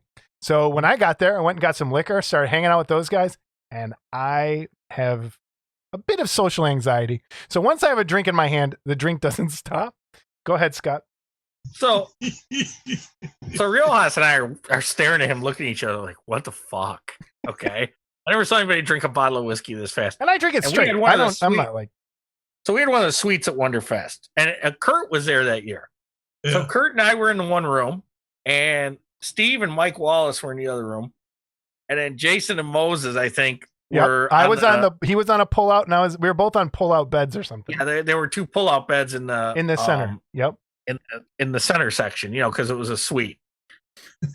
So I guess the next morning, I saw Mike Wallace down in the dealer's room, and I go, "Hey, you sleep all right last night? We weren't too loud, were we?" Because he's like, "No, you guys were good." He goes, hey, "Someone crawled in bed with me last night. I don't know who it was, but So I start thinking, and I'm like, who the fuck crawled in bed with him? So I go to Steve, and I'm like, Steve, I got tears. who crawled in bed with this dude? And he goes, I didn't hear anything. And I'm like, so I went to the other guy, I think it was Moses, and I said, did you crawl in bed with Mike Wallace last night? He goes, no. I go, okay, so now I know. Okay. So I go and I asked Jason, I go, hey, did you crawl in bed with Mike Wallace last night? He goes, I thought I remembered something, So I guess he got up and went into the bathroom and threw up. Okay. And then proceeded to walk into the bedroom and de-pants. And I had underwear on. Crawl in bed. Okay, whatever. And crawl in bed with Mike Wallace. And I'm thinking to myself, dude, somebody crawls in bed with me. I'm like, Mike's a sport, dude. What the fuck you doing? Okay. What the fuck you doing? All right. But Mike just like, yeah, whatever, So my side of that story is being at Wonderfest for the last, how many, 20 years at that point, every week. So I always slept in the far bed towards the back door, wherever. So when we're sleeping in this middle center room, I was so destroyed. I went and threw up and thought I was going back to my bed instead of the couch. And so I went back to the bed and just crawled on the side of the bed and went to sleep. And so I didn't know anything happened until I saw Rick Cantu downstairs. And he goes, hey, did you get a good night's sleep? And I went, yeah. Like, or something. I think that's what I remember. And then someone else came up to me and said that. And then someone else came up to me and said that. Gotta know how it got around that dealer room. It got around really quick, Scott. Okay. And then you came up to me and said, hey. Okay. Anyway, we're talking to Mark Kaelin about. Yeah, but see, you guys got to remember it's. I learned a long time ago what happens at Wonderfest stays. At Wonderfest. No, not with us. No, Mark, because the reason this comes out is because the very next year, okay, Jason had been over at my house about a week prior to going to Wonderfest, and we had a skunk problem by my house. And they skunked my dogs like 3 or 4 times, right? So I had bought this Gammo pellet gun, had a laser sight on it. I mean, it was a nice pellet gun. I still have it. Varmint hunter. And so he was over, and I see this skunk across the street. I go, oh, and I grab the gun, and he goes, let's get it. Let's shoot it. Oh, no. So I went over. No, you just put that on me. You put that on me. You wanted to kill that skunk. Well, I was going to shoot it anyway. Okay. So, but he wasn't objection. He wanted to see me shoot this skunk because he's a sadistic bastard. Okay. So we I steady the gun on the mailbox in front of my house, and I dropped this thing on my first shot, Mark. I mean, bam, this thing rolled over. Okay. So now he's like, now what? And I go, well, I can't let it lay there. It's going to stink all night, right? So we're walking up on it, and I shoot it 2 more times because it's like, you better make sure it's dead at this point. Because, all right. So we get up to it. I get a shovel and a plastic bag. And, you know, the old saying, real friends help you hide the body. So, you know, he's holding the bag, and I shovel the skunk in, and there was a park behind my house. So my shoes stank for a week. And I dumped the skunk in the can. Well, in doing this, and like he said, our shoes still stunk. I mean, it was just, you know, they're nasty little varmints. Wow. Okay. But I have a friend of mine who's at Wonderfest every year, and that's Danya, who was married to the late Mark Parks. Right. And I know she is a vet, and she is an animal activist like crazy. So I say to Jason, I said, whatever you do, do not ever tell Danya about what happened here tonight. Okay? This fuck, okay, within 20 seconds of sitting with her, starts calling me a skunk killer. And then she's looking at me and goes, you killed a skunk? You asshole. He's like, oh, yeah. And he goes into this whole story. And I'm looking at him like, you know, the words are coming out of your fucking mouth right now, right? Okay? And I totally forgot he told me not to tell her. Well, and it's like the one person in the world I tell him he can't tell. Blah, blah, blah, blah, blah, blah, blah. So I totally forgot. There you go. Okay. So if you think this drawing better, well, then she'd hate to know that I was trying to take out a couple of raccoons that I had living underneath my back patio. They're a pain in the ass too. Yep. But yeah, well, my pellet gun is supposed to be. I don't know what it is. I think raccoons have a force field because I shot this thing point blank and it just ran off. He's like, oh no, I'll tell you what, just walks away. The skunks have a real thick hide too, and I've shot a few of them that just kind of turn around. They look at me. They turn around and look at me like, "Yeah, fuck you," and then they just waddle off. And it's like, so. But yeah, so that night I killed a skunk, and yeah, if you're gonna commit murder, don't take Jason with you because okay, he's gonna be That's the guy right. that. If there's ever a murder committed, I was nowhere near it. Nothing. So yeah, don't take me with you. Yeah, by the time the night ended, he was like, "Yeah, I was trying to talk him out of it." Yeah, right. You know, such an asshole. All right. Jason Scott minute. We're okay, so anyway, so you went to Aurora, and then you went to high school.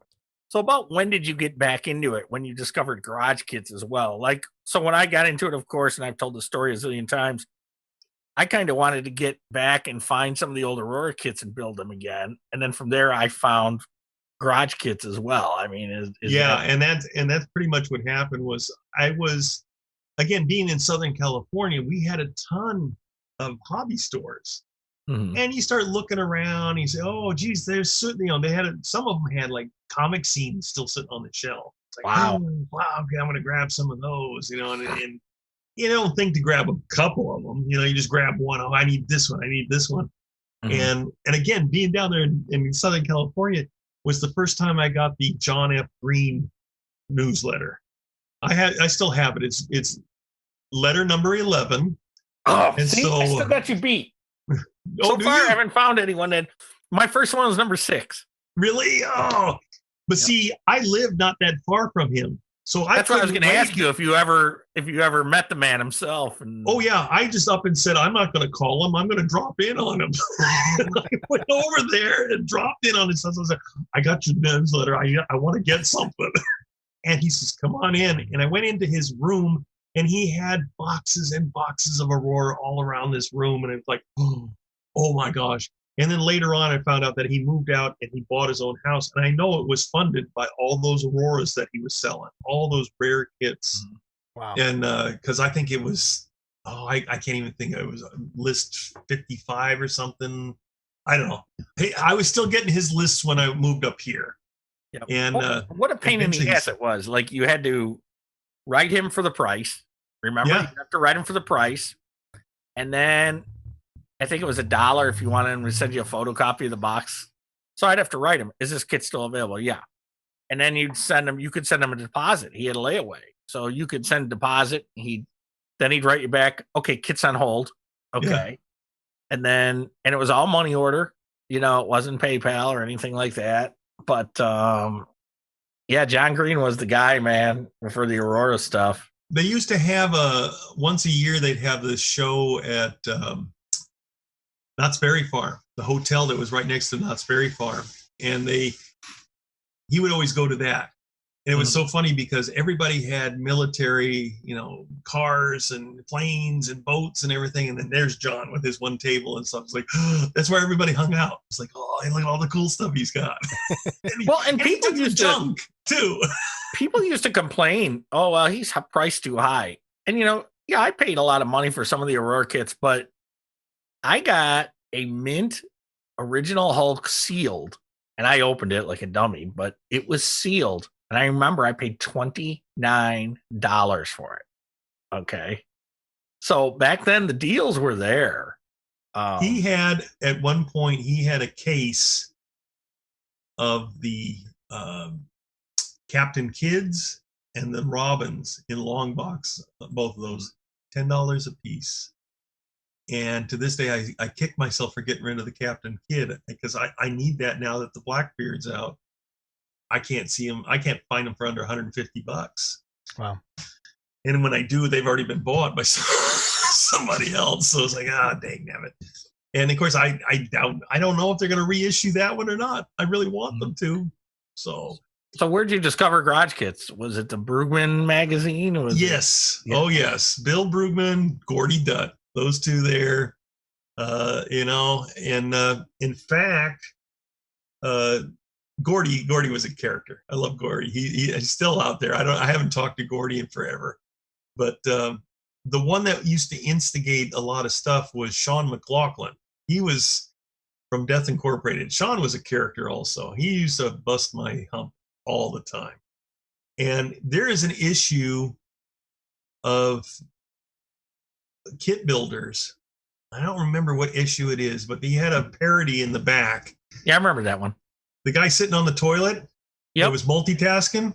Yeah. Me.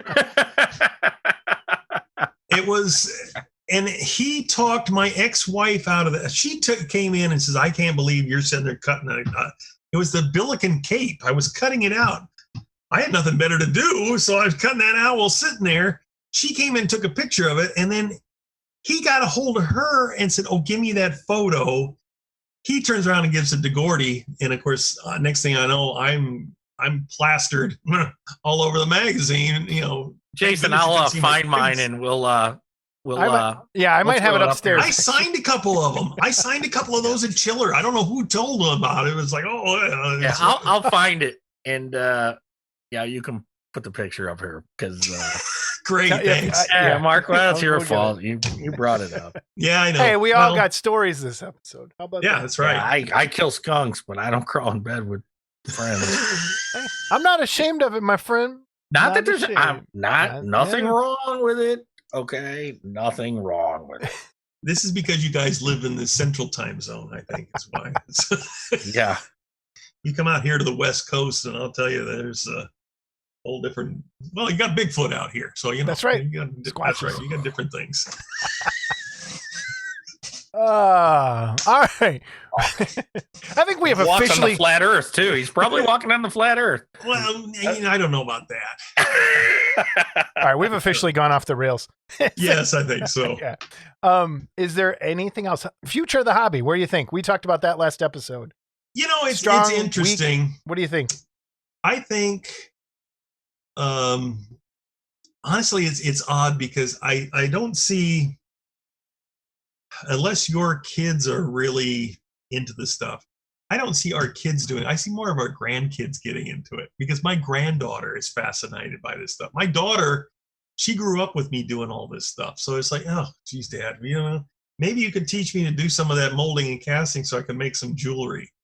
I'm not going to make jewelry out of this stuff. Like, come on. But my granddaughter, it's like, oh, Grandpa, what is that? Oh, that's a zombie. I know. You have to shoot them in the head, right? And it's like, yeah.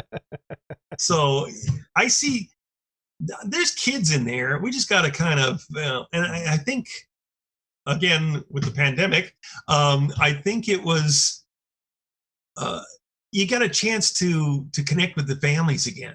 I think that's the only thing positive that came out of that, because connecting with the kids, sharing with them your interests and that type of thing, and it may not stick with them, but it'll stick.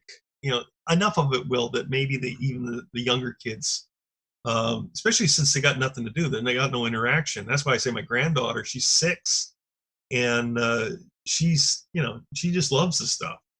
Yeah. Grandpa, can we do this? Can we do that? It's like, yeah. I know some kids like that too, and I think you're right. I think it will skip a little bit of a generation. I really do. Especially again, if you continue with these reissues that they got of like Snoopy's, Yeah, I was just gonna say that. That's a great thing to introduce kids to, because that's something that I remember that. Joked. I'm gonna put it together while we're on the show, because everyone busts my balls about not building a model. So while we're doing a show, I'm gonna sit there and do one. But it's like, it is something that, because you're gonna get the stickers and you're gonna get, you can literally put one of those together in a half an hour probably. Yeah. Throw the battery in it, spin the propeller, and hey, check it out. And it's quick. It's instant gratification. And they did the hockey one first, and I don't know if the hockey one is going to be as popular, but I think the 2 planes are going to be good. And they announced they're going to do the Joe Cool on the surfboard, and I think that's going to be cool. I agree with you on that. So I think those are really fun. Like I showed you earlier, I think these the Wacky Racers, again, these are a quick thing. The problem is the kids have never seen the cartoon.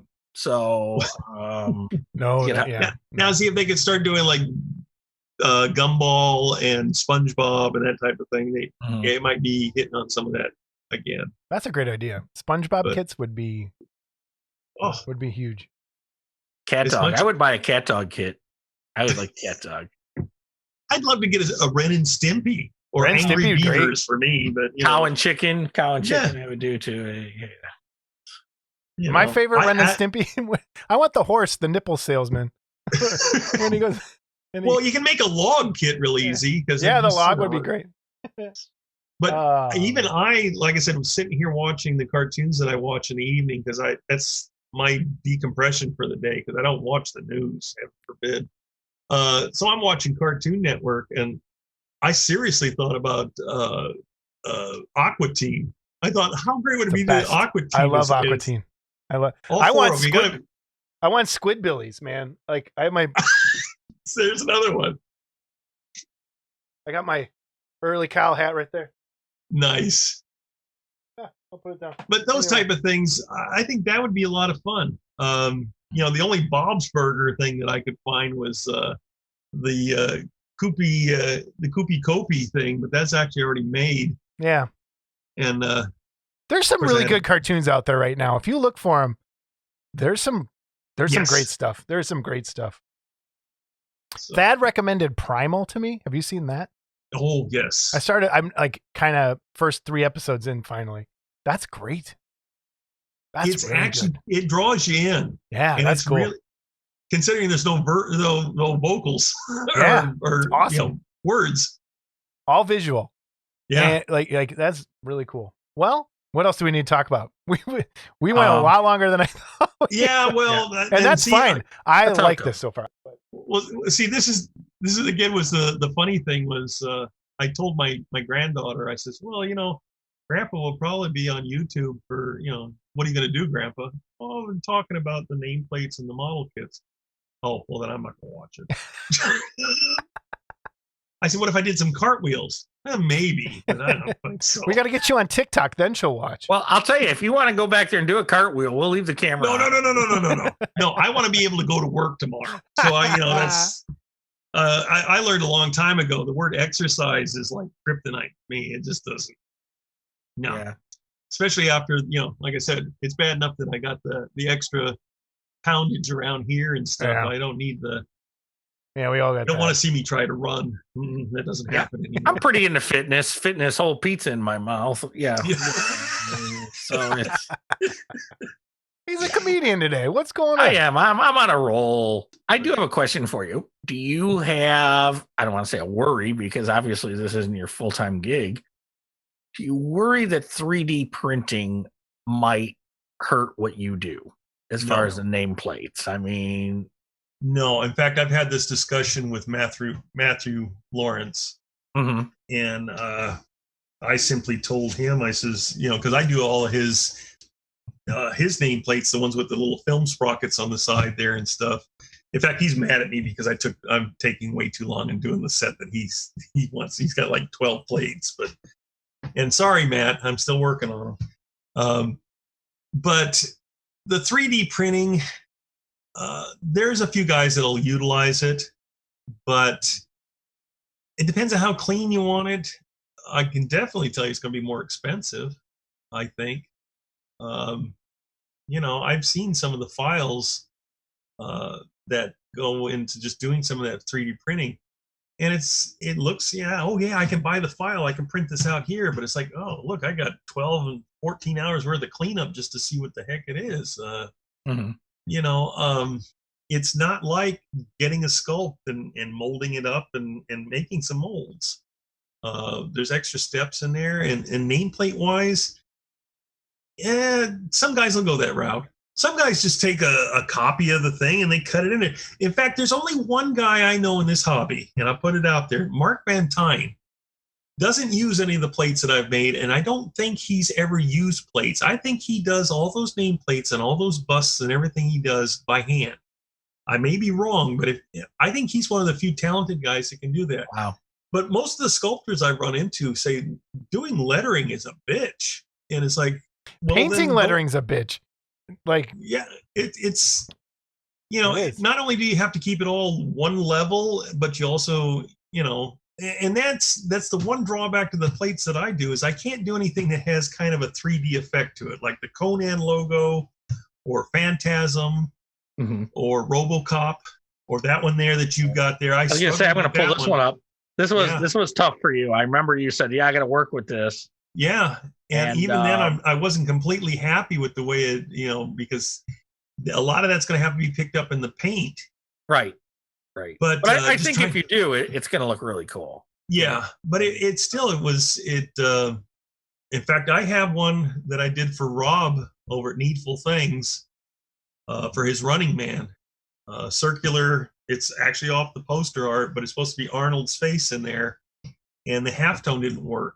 And I said, you know what? I'm going to have to rework this.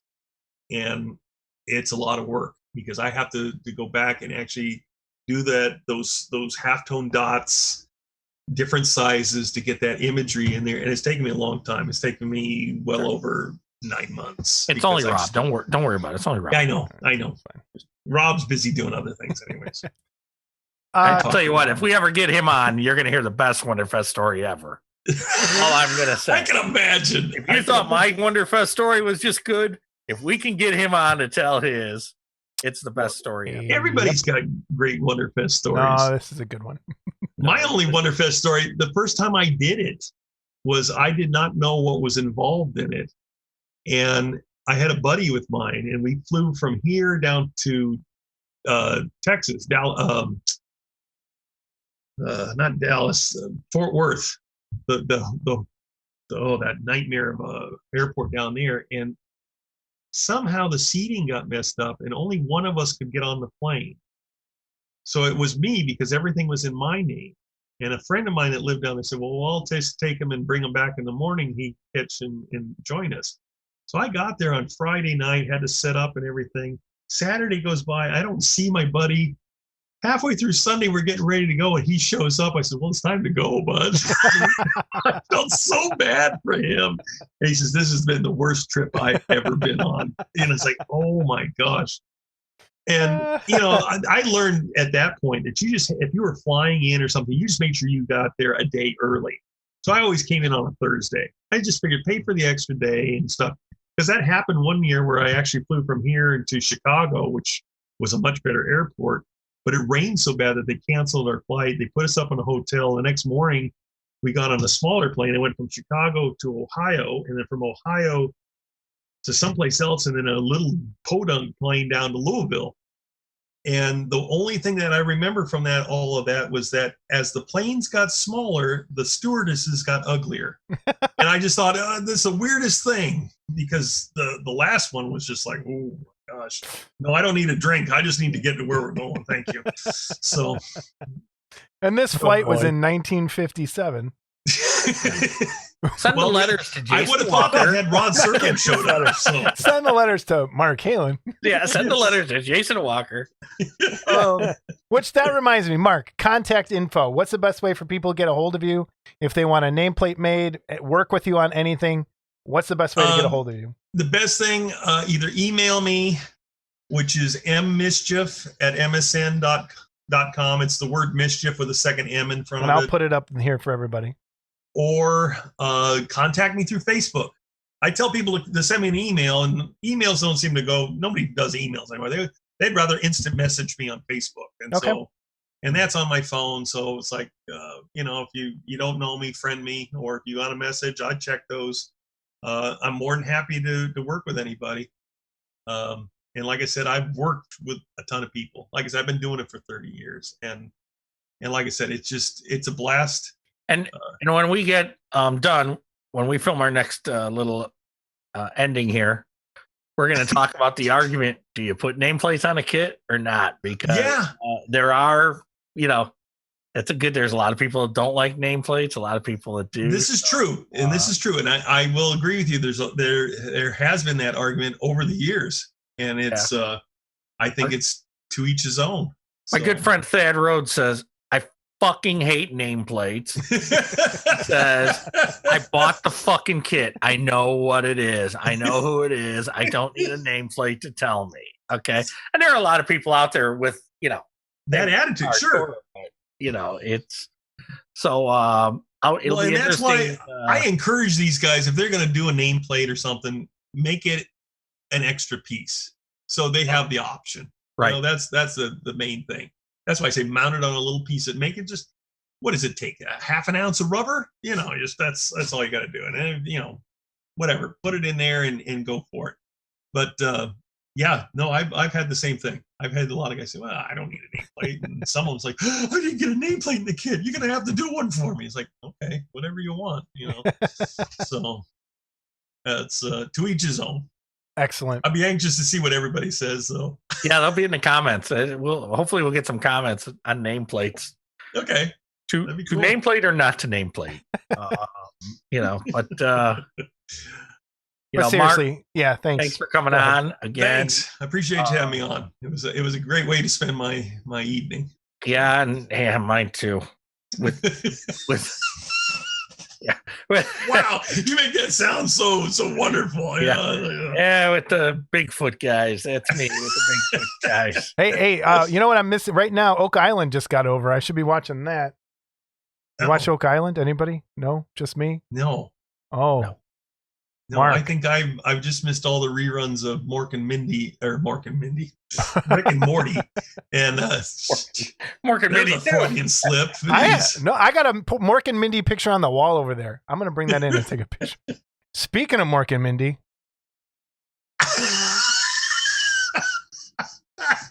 Wow. This is on the wall over my other room. Anyway. Found that well with all your dead things in jars, I'm sure. Okay. Anyway. He calls me up last week, Mark. He says, I'm cleaning up glass. What'd you knock off the shelf? A baby shark. A baby shark in a jar. And I'm like, what did that fucking smell like when you broke just alcohol. Jar? It smells good. And it's just an alcohol, so it's yeah, he's probably drinking baby shark juice. That'll be his next vomit and crawl in bed with somebody's story. That's an idea. All right, Mark, we're going to end it here. Thank you so much for joining us. Hang on, we'll talk to you in a little bit. But seriously, thanks for joining us. And we're going to have you back. I promise you. Because this was fun. And we'll go through it. Well, that was our interview with Mark Kaelin. Sure was. You learned a little bit about me. You learned a little bit about Scott. And you learned a little bit about Jason, didn't we? Yeah. Didn't stop with the skirts, did it? So. No, it didn't. It didn't. So, but yeah, we think, Mark, that was fun. That was a good time. I cried on this episode. That's oh man. All right. So nameplates. The controversy here is to nameplate or not to nameplate. Scott mentioned Thad's opinion. You want to mention it again? Dad's opinion was basically, I bought the fucking kit. I don't need the nameplate. I know who it is. That's why I bought the kit. Okay, so Gotcha. So that's a yeah. I never that's realized one that view. there was like these camps of no nameplates versus nameplates kind of thing. I thought it was. Well, what's your opinion on it? What do you think? I like them because, well, a couple reasons. I think I grew up with the Aurora stuff, and all the Aurora stuff had a nameplate on it, with the exception of the Witch and the Bride of Frankenstein. All the original Aurora superheroes had nameplates. They were taken off when they did the comic scenes, but the originals had nameplates. So all the monsters had names. There was no option then. I mean, it was on the base of the monster kits. So, so I I grew up. Nameplate was part of figure modeling to me. Yeah. Been a lot of guys have done nameplates for like the Aurora hot rods, which didn't come with any, and some of the Aurora kits that didn't come with nameplates, like Adam's Family and stuff like that. There's been a lot of nameplates made, and then a lot of kits, of course, come with the nameplate in the base already. Like it's not a separate piece; it's molded in. So if you don't want the nameplate, you've got some work cut out for you because you got to Dremel it out and try to match all the textures and all that. So it's a mixed bag, I guess, for a lot of folks. I prefer it. And I guess another reason I prefer it is, when that miracle day happens and I start to build and paint kits and people come over to my house and they're displayed, they don't have to look at me and say, "What's that?" And beyond So that, it's a tool to not talk to people. So you're as bad as me. Yeah, sure. Okay. Maybe. Yeah. So, yeah, I've bought my share over the years. I don't know that I'll use them all, but you almost have to put them in their own category in kit land. mhm. Like, Well, you it's could like just an accessory. It's almost like an accessory. So they're a pain in the ass to paint. If you do, like, if you're trying to do it by brush, sometimes it's not fun. right. I'm going to show this one like again airbrush. because, and like Mark said, and we showed this during the interview, a lot of this 3D effect on this particular one will have to be done with the paint. Yeah. Okay. It's not just, And there's ways to do it to make it look really good with an airbrush. You can do it with a brush too, but then you're cleaning up edges on those sometimes is a pain. There's an art form to that. And he explained it. Like the way he builds those and creates them, that's really cool. And I never knew that's how he did it.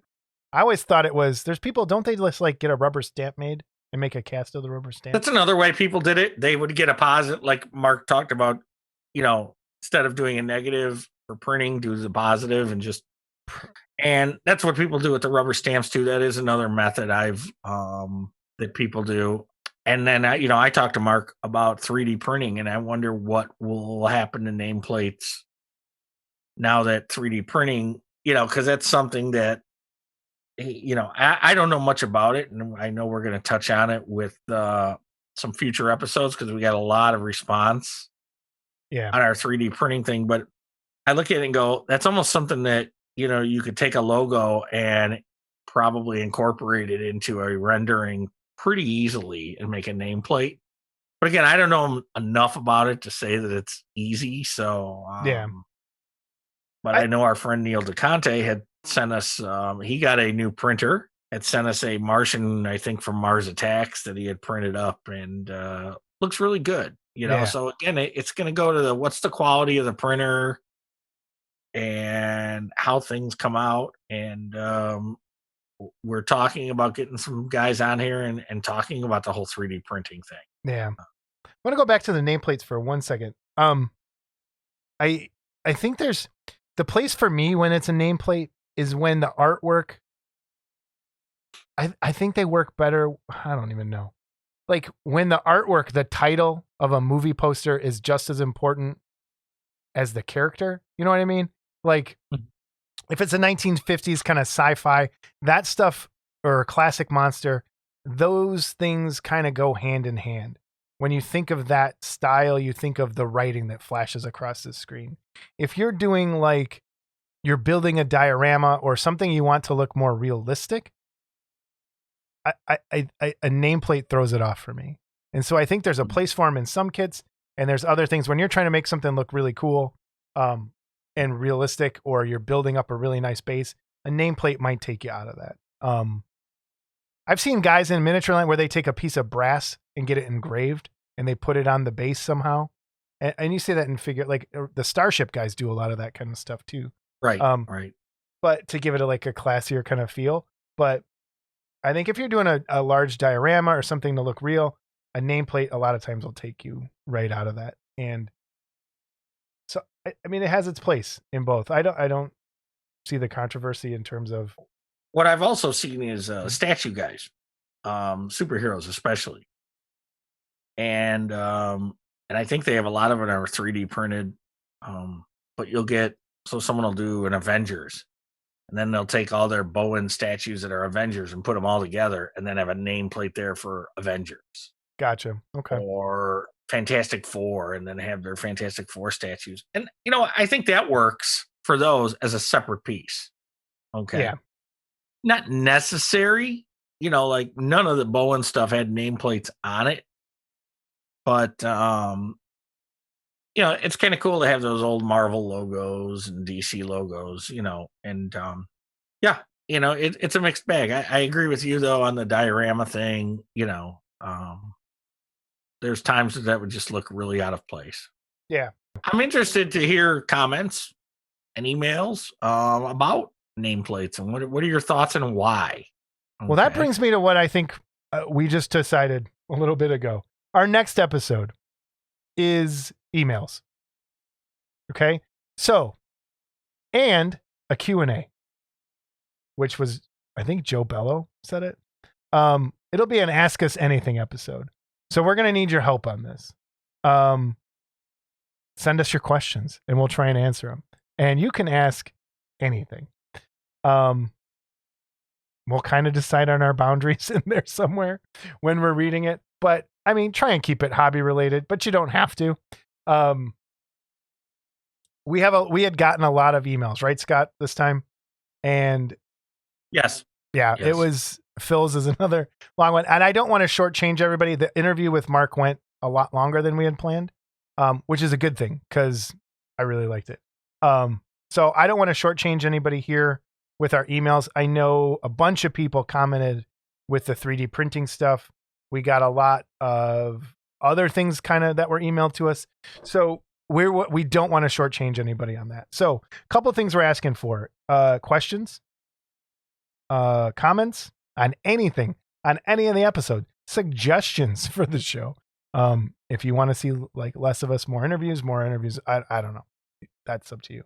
And we'll still answer the YouTube comments. Oh yeah. I want to go through some of that. And if you ask a question on YouTube, we probably won't answer it there because we'll probably save it for the episode then.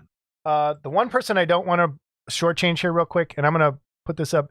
CG Blade sent me a kit that he has coming out. I'm going to put the contact info for him in this episode, but we are going to share a lot of that in the next episode. But I will put the picture here of a kit he has coming out. And the info for him will be down in the comment section. But again, yeah, the next episode, we're going to do our normal stuff and then do emails. And I want to touch on CG Blade real quick. You sent me that email and a lot of photos you sent us. Yeah, some cool stuff. But I guess the kits are based on book covers. I think the characters in the books. Or characters in the books. Yeah. And first of all, I think it was a girl that did the artwork. Did a really nice job. And I'm not sure who rendered the sculpt, but yeah, it's really nice, and I hope he does well with it. and let's see what happens. But yeah, some good stuff. Again, probably not my particular cup of tea, but still really I cool. like it a lot. So It's more my cup of tea. corrections. Well, folks, my stepchildren are all subscribers, and but only two of them actually watch the show. My stepdaughter and her boyfriend, Elliot and Tara. And I Hi, got a little Elliot. shit Hi, last Tara. time because they asked me, you had asked me what I got for Christmas, and I talked about what I got for a ladder that I'm going to buy, which I bought actually, so it should be coming soon. I'll have to go pick that up. And she called me up and she says, I'm a little insulted. And I said, why? She goes, well, I didn't donate towards the ladder. I got you something. And it had totally slipped my mind, and because it is model related. So they got me this frame, and oh look, a Flash comic, right? A 12-cent or two, May of whatever, I don't even know. But that's not what it was about, because as you can see, this is the back of the frame. So you spin it around. Here's an Aurora ad on the back of the comic. How did you forget that? And I don't know. And, oh my god, dude! This frame, just so everyone knows, this frame is like heavy. Yeah, I mean, it is really heavy. So I may, the frames are designed to be like this, where they're see-through. Mm-hmm. I have one like that for a couple of things, but I'm not sure that the comic is big enough for that effect. So I may reframe this, and that will go on my little empty spot right there. Because as you may notice, the King Kong print that was there is gone. I don't even know if you're gonna be able to pick this up. I'm moving. King Kong's up there, and I got all these cool comic book prints that I framed and hung up in my room too. And these are all comics that I either loved the covers or the issue itself when I was either a kid or when I was collecting comics. So nice. There you go. I have that. And so Tara and Elliot. Hold on, I'm fixing my camera, everyone. Sorry. You always hear those stories how stepdads are such horrible people. Yeah, and they're right. Wow, and for those wondering about my t-shirt. Nice. Okay. And that was from Danny Sirocco at Dimensional Designs. He also did a kit of that. And Tara and Elliot. Let me tell you about Elliot. Okay. Oh, here we go. Elliot's done he's done a few things that somewhere in here, I guess I don't have it handy. I have a list of transgressions that Elliot has done to me. And wait a minute. Is it just Elliot, or do you have like a dossier of transgressions with like names? We'll pause here for a moment while I find this list. Hold. Here we are. We're back.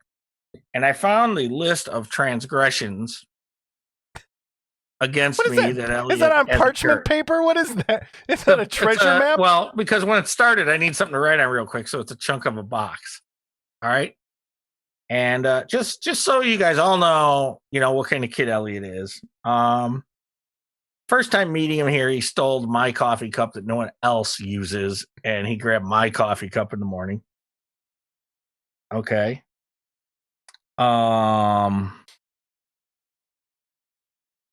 He violated my stepdaughter. That's on here.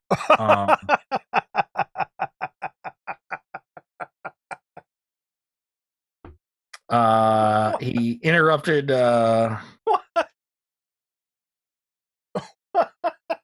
What? Keep going. Oh, he's sarcastic, Sir Sarcastic, I think he called me. and then he I mentioned kiboshing something, and he got sarcastic about kiboshing. How do you get? Wait, no, okay. Kibosh is a real word, so I don't know what is what. I don't know what his deal is either, but he did it, so he's in trouble. Man, I can't read my own writing. That's pretty bad, huh? Oh man, I should have slept more yesterday.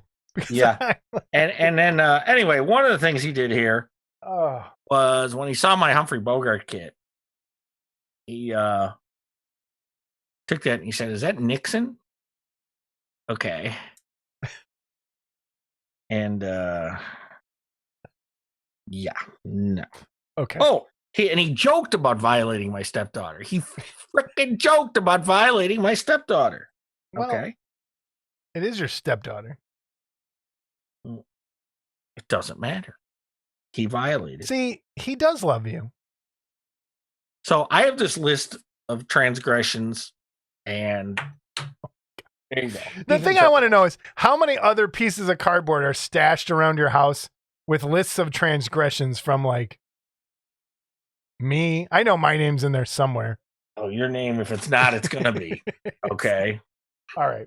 So yes. I think if we've learned anything today, it's to make sure I get more than a few hours of sleep before we record a podcast. And don't cross me, and don't cross Scott. Yeah, we went off the rails on this episode. Maybe that's a good thing. I don't know. But again, next episode, here's the email at Model Club TV. No, I always say that. Let me try that again. For next episode, here's the email. Here we go. modelclubtv@gmail.com. Email, questions, comments. We're going to make that whole episode about those emails and comments.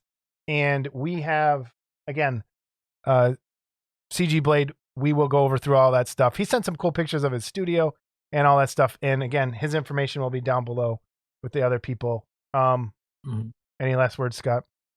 We'll have some progress on your gloop or whatever that kit is. What's it? That kit that you're working for AFM? What is that? Sloth, gloop, whatever. Yeah, sloth. That apparently there's 2 people want to buy it already. Or are there? Yeah, I don't know. Maybe. We'll see. So yes, let's do Q&A next time. Send us some Q&A. Please, modelclubtv@gmail.com. Send us those emails.